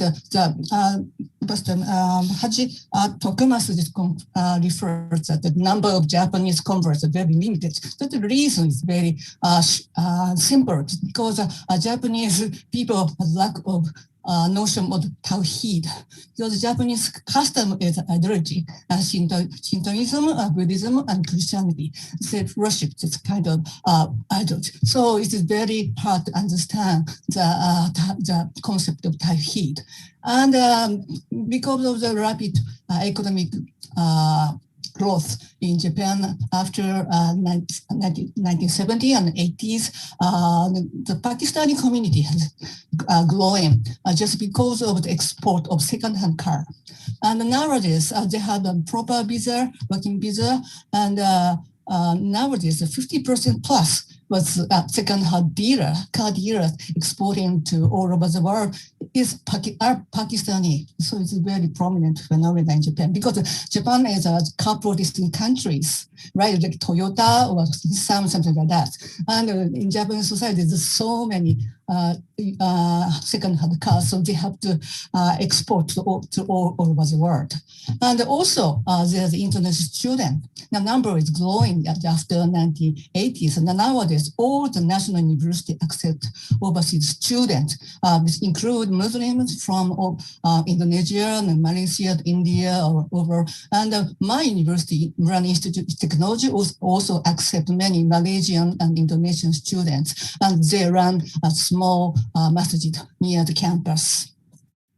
Okay, so I'll talk about the case of Niigata Islamic Society Association, and I had interviewed Mr. Dr. Malik Han, because he's my classmate. And he's a graduate of Karachi University and came to Japan with full scholarship and got MA degree and a doctorate degree. And he got into the second-class exporting business in late 1990s. And he's now running very good company in Niigata East Coast. And first, his business was based on export to China and Russia. But nowadays, now Africa and South America and Pakistan, UAE, Thailand, Malaysia, wherever. So the Japanese car was exported by him. Okay, so this is a picture of Niigata Islamic Center, the Niigata Mahdi Mosque. And Niigata is here as the seaside of Japan Sea. And this is called the Japan East Port. And because pictures of almost all the Muslims are Pakistani, but some Japanese converts. Okay. And they said that 200 most masjids in Japan, accordingly, including small mosque near the campus. They say that it's a procedure to take the religious institution status. It's very, very complicated. So educated Muslims who can understand Japanese and English is very, is very important, very important law to get the status. But after getting the status, the freedom of religion is preserved. And nowadays, they say that 70,000 Pakistani people living in Japan, and more than 98% of masjids in Japan are operated by Pakistani, and all over Japan. And I talk about an Niigata Islamic Center. They purchased the land in 2002 and they constructed a small prayer house. This is a place of prayer, but after years, they funded money. And from November 2000 2014 until November 2019, they fundraised US dollars $710,000, and they built a very beautiful masjid here. And everything is covered by the local Muslims there, and they have get registered religious institution, 宗教法人宗教法人, and this is based on the Article 20, because it's Article 20 of the Japanese Constitution preserve the freedom of religion and expression and Islam, religion and state. And nowadays there, more than 150 Pakistani residents and plus several from Russia and India that running the masjid. And they have a very good relationship with Japanese local residents, and some married to Japanese women, and they said there's no discrimination and no school bury. This is a picture, and this is iftar, just recent days, and he gave donation and iftar food to International University Japan, where 1/6 of international students are Muslims, and including the Muslim family, they carried a lot of food, and they're so glad it's so. Global impact of Islam, and accordingly, few hate in Japanese society. In Niigata, I don't know what is going on in other area, but in Niigata there's nothing because of Pakistani there is very rich, and their company running, and they have lucrative jobs, and they hire Japan employees, and they also have Japan Pakistani children. And they also have Islamic introductory classes in colleges in Niigata, and I used to invite them as lecturers there. And they also invite imams from Pakistan with the full support of Pakistani embassy. And nowadays, they're going to run halal industry to be prepared in industry. And as Haji Tokumas has mentioned, that it's only annoyance, there's no graveyard for the dead. So this just only negotiating to do so. So the conclusion, historically, Japan has a minimum contact with Muslims, but the new encounter with new era and the industrialist era, and nowadays so many Muslims insurgents or migrants living in Japan. And I think the Niigata Islamic Center model is very, very a good one, because they Pakistani has a very lucrative job and very rich, enough to build a very gorgeous building and have to donate to the iftar. And they have very concordant with local residents, including Japanese, and intermingling into Japanese society. So this is, I think, a very important law on multiculturalism in Japan. And nowadays, the mutual understanding is promoting. Japanese people think that Muslims are very good guys and don't commit crimes and see second cars away to the world, because Japan is full of second-hand car. And the Pakistan people think that the Japanese people are very polite, hardworking, clean, and the society is very safe.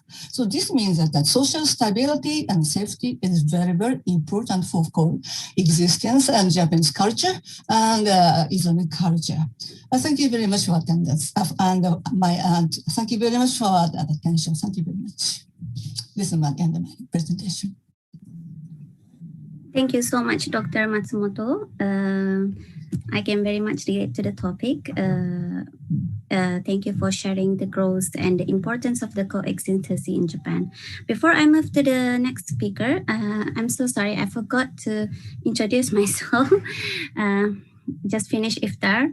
My name is Michio Oki. I mainly involved in the Muslim youth activities here in Japan, and currently I am working on purchasing and also running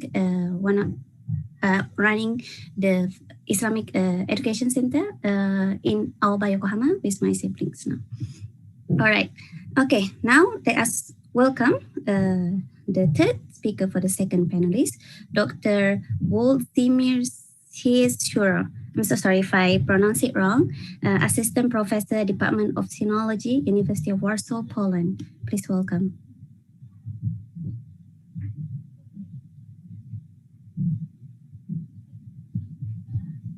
Is Dr. Waldimir here? Hello. Yes, I'm here. All right. I hope you can hear me and see me. Okay. First of all, I would like to thank the organizers, the World Muslim Communities Council, and Dr. Chai for inviting me to participate in this event. And of course, due to the brevity of time, I shall be speaking very, very briefly and shortly.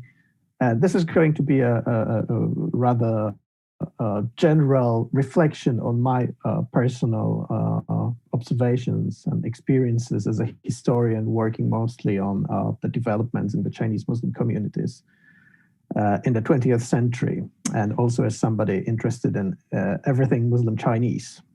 As such, I have had a lot of occasions to conduct field and archival research in many parts of China and also on Taiwan. What struck me on many occasions while visiting numerous mosques, even in the more remote areas located at some distance from what is usually considered to be the economic hubs of modern East Asia and China, was that the mosques, quite a few of them in the traditional Chinese architectural style, in many places are true melting pots of cultures and languages.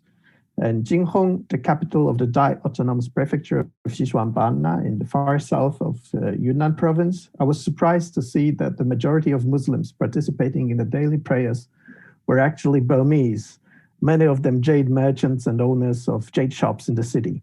In the coastal town of Chengdai in southern Fujian province, the local mosque, headed by an imam from the heavily Muslim northwestern province of Gansu, led prayers for a congregation consisting of, in large part, of Muslims from Southeast and South Asia and also Africa, meaning that he had to communicate in English, which he spoke much more fluently than the local Minnanese language.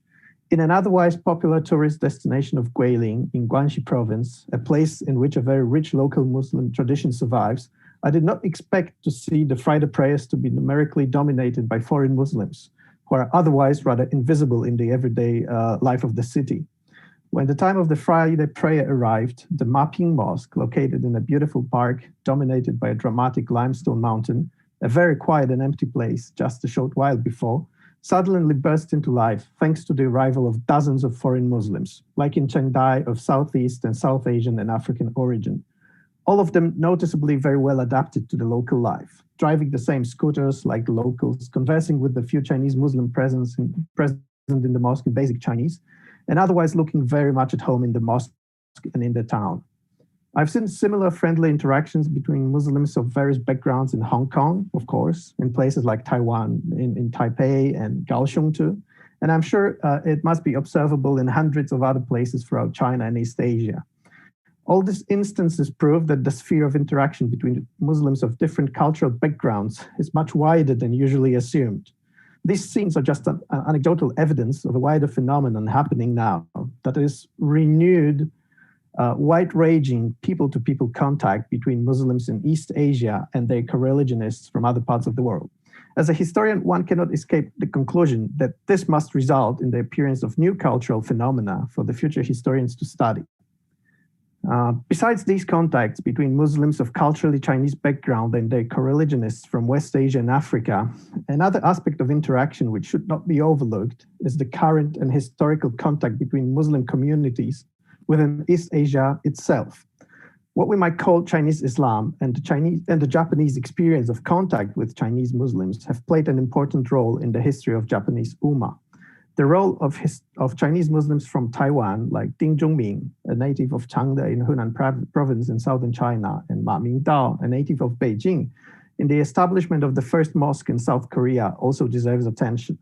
But naturally, the flow of inspiration has not been unidirectional. It is important to acknowledge the role other countries in the region have played in modern Islamic history in East Asia and in the Chinese Muslim history. The modern Chinese Muslim education and publishing have both been influenced by the experiences of Chinese Muslim students in Japan in the early 20th century. Inspired by the modernity of what the Chinese have traditionally termed the Eastern Seas, this group established the first Chinese Muslim periodical and argued so convincingly for educational reform that the first reformed Muslim schools in China have been established not long after the publication of their journal.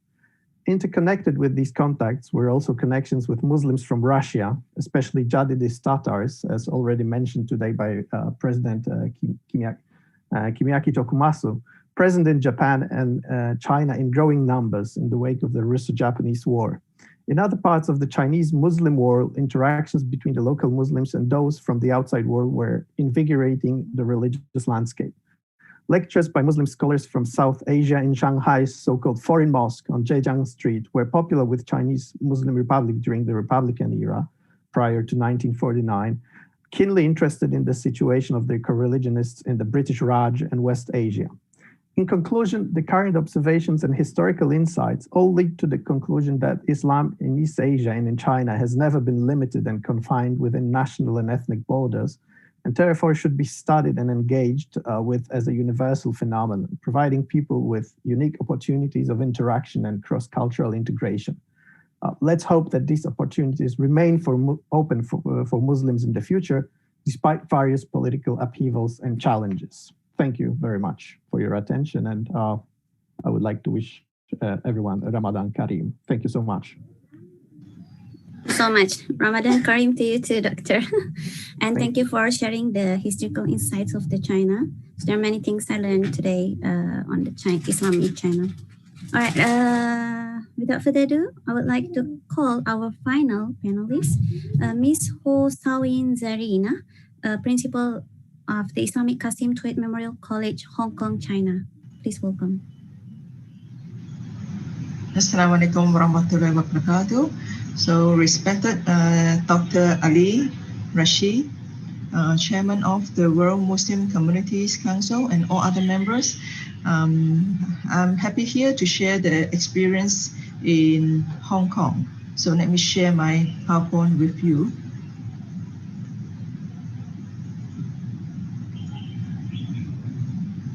So I know the time is limited. Suppose I would like to talk a bit more also on how we integrate in the local community. But let me just give you some brief background about the local Muslim community. So we have around 300,000 Muslims in Hong Kong, in which 50,000 are Chinese Muslims and 150,000 are Indonesians and 70,000 from Pakistan, India, Malaysia, the Middle East, and Africa. And Muslim community is around 4.2%, okay?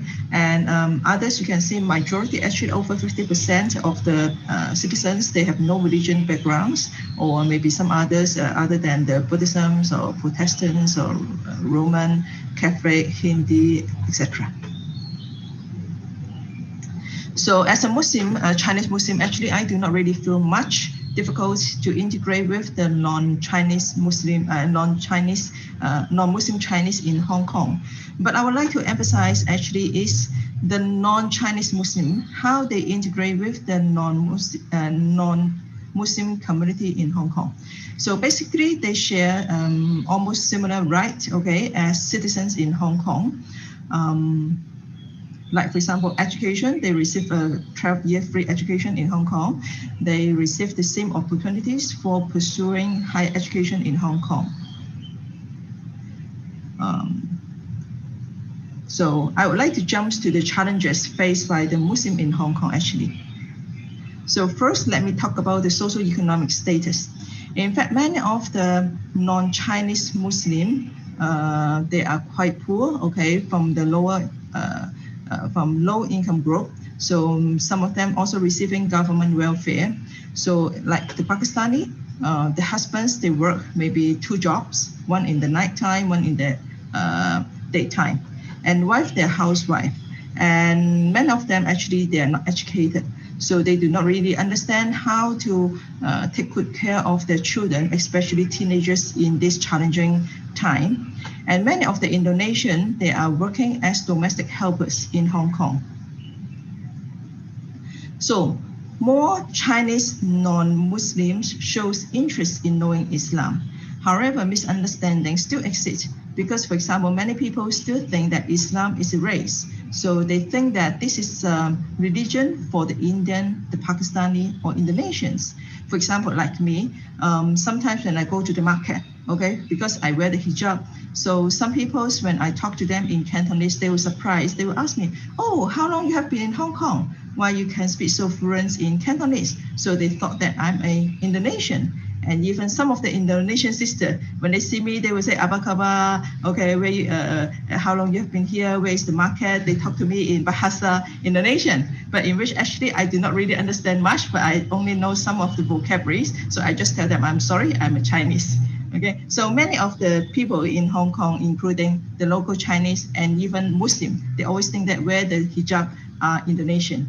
Okay, so due to the low social status and language barrier in Hong Kong, and also the hijab issue, many non-Chinese Muslims, they face discrimination in, for example, renting property. Okay, so because they do not know how to speak Cantonese, sometimes some people also see, oh, these are Pakistani or they are not Chinese, so they just hesitate to rent the properties out. And they also maybe have some problems in job seeking. For example, before there's a sisters, they share with us the potential employer ask them if they are willing to take off the hijab. If not, then they are not going to offer the job to them. Okay, and also for example, education. So some of them, they feel uncomfortable and disrespect in public. For example, when they are on the train, okay, some people see them sitting on the seat. They might just don't want to come close to them, or they just lift the seat and let the maybe the non-Chinese Muslim to sit on the train. Yes. We have the same right, okay, to apply for public housing in Hong Kong. But we can also see that majority of the non-Chinese Muslim, they are not living in the main area in Hong Kong Island or in the Kowloon Peninsula. Instead, the government allocate the housing, the public housing estate in the new territories, okay, or the islands, okay, which is far from the middle of the city. And we also find there's also like difficult to find prayer facilities in Hong Kong, okay, in the public. For example, in the malls, in the hospitals, in the workplace, it is very difficult to find prayer facilities. Sometimes when the time for prayer comes, some of us might just go to maybe staircase of the buildings just to offer our prayer, okay? And we also have insufficient masajid, okay?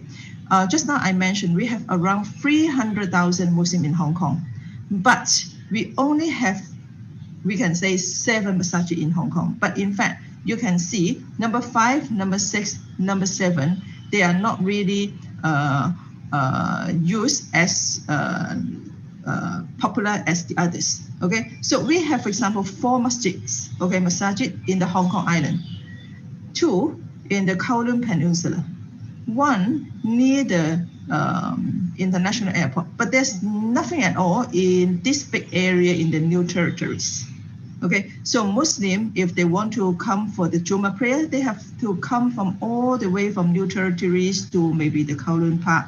Okay, and this is one of the reasons that our Muslim brothers and sisters also organize madrasa, okay, in different areas in the whole Hong Kong. Okay, and you can see number 5, this masjid actually is not open to the public because it is built within the campus of a prison. Okay, so it is not open to the public. And Masjid Ibrahim and Masjid Ismail actually is just a short-term lease by the governments to the Muslim. So actually, if we look at this chart, for say like the Hindu, okay, they have around 23,400 people to share one Hindi temple. Muslim, we have around 1 to 75,000 to share one masjid. Okay, and if we talk about Christian, one church can entertain for say like 1 to 574 believers. Okay, Taoism is 1 to 11,000 something. Okay, so you can see actually we really lack of masjid for the Muslim to pray. And as for education, we also have insufficient Islamic schools in Hong Kong. We only have 1 secondary school and 2 primary schools and 3 kindergartens in the whole Hong Kong. So what we can do is our Muslim children, they might also go to the local schools. However, because the teachers, they do not have enough teacher training to handle the Muslim students' needs, sometimes they might lack of awareness on the Islamic values and cultural values, which create conflicts between parents and children. And the teenagers also have identity crisis issue in Hong Kong.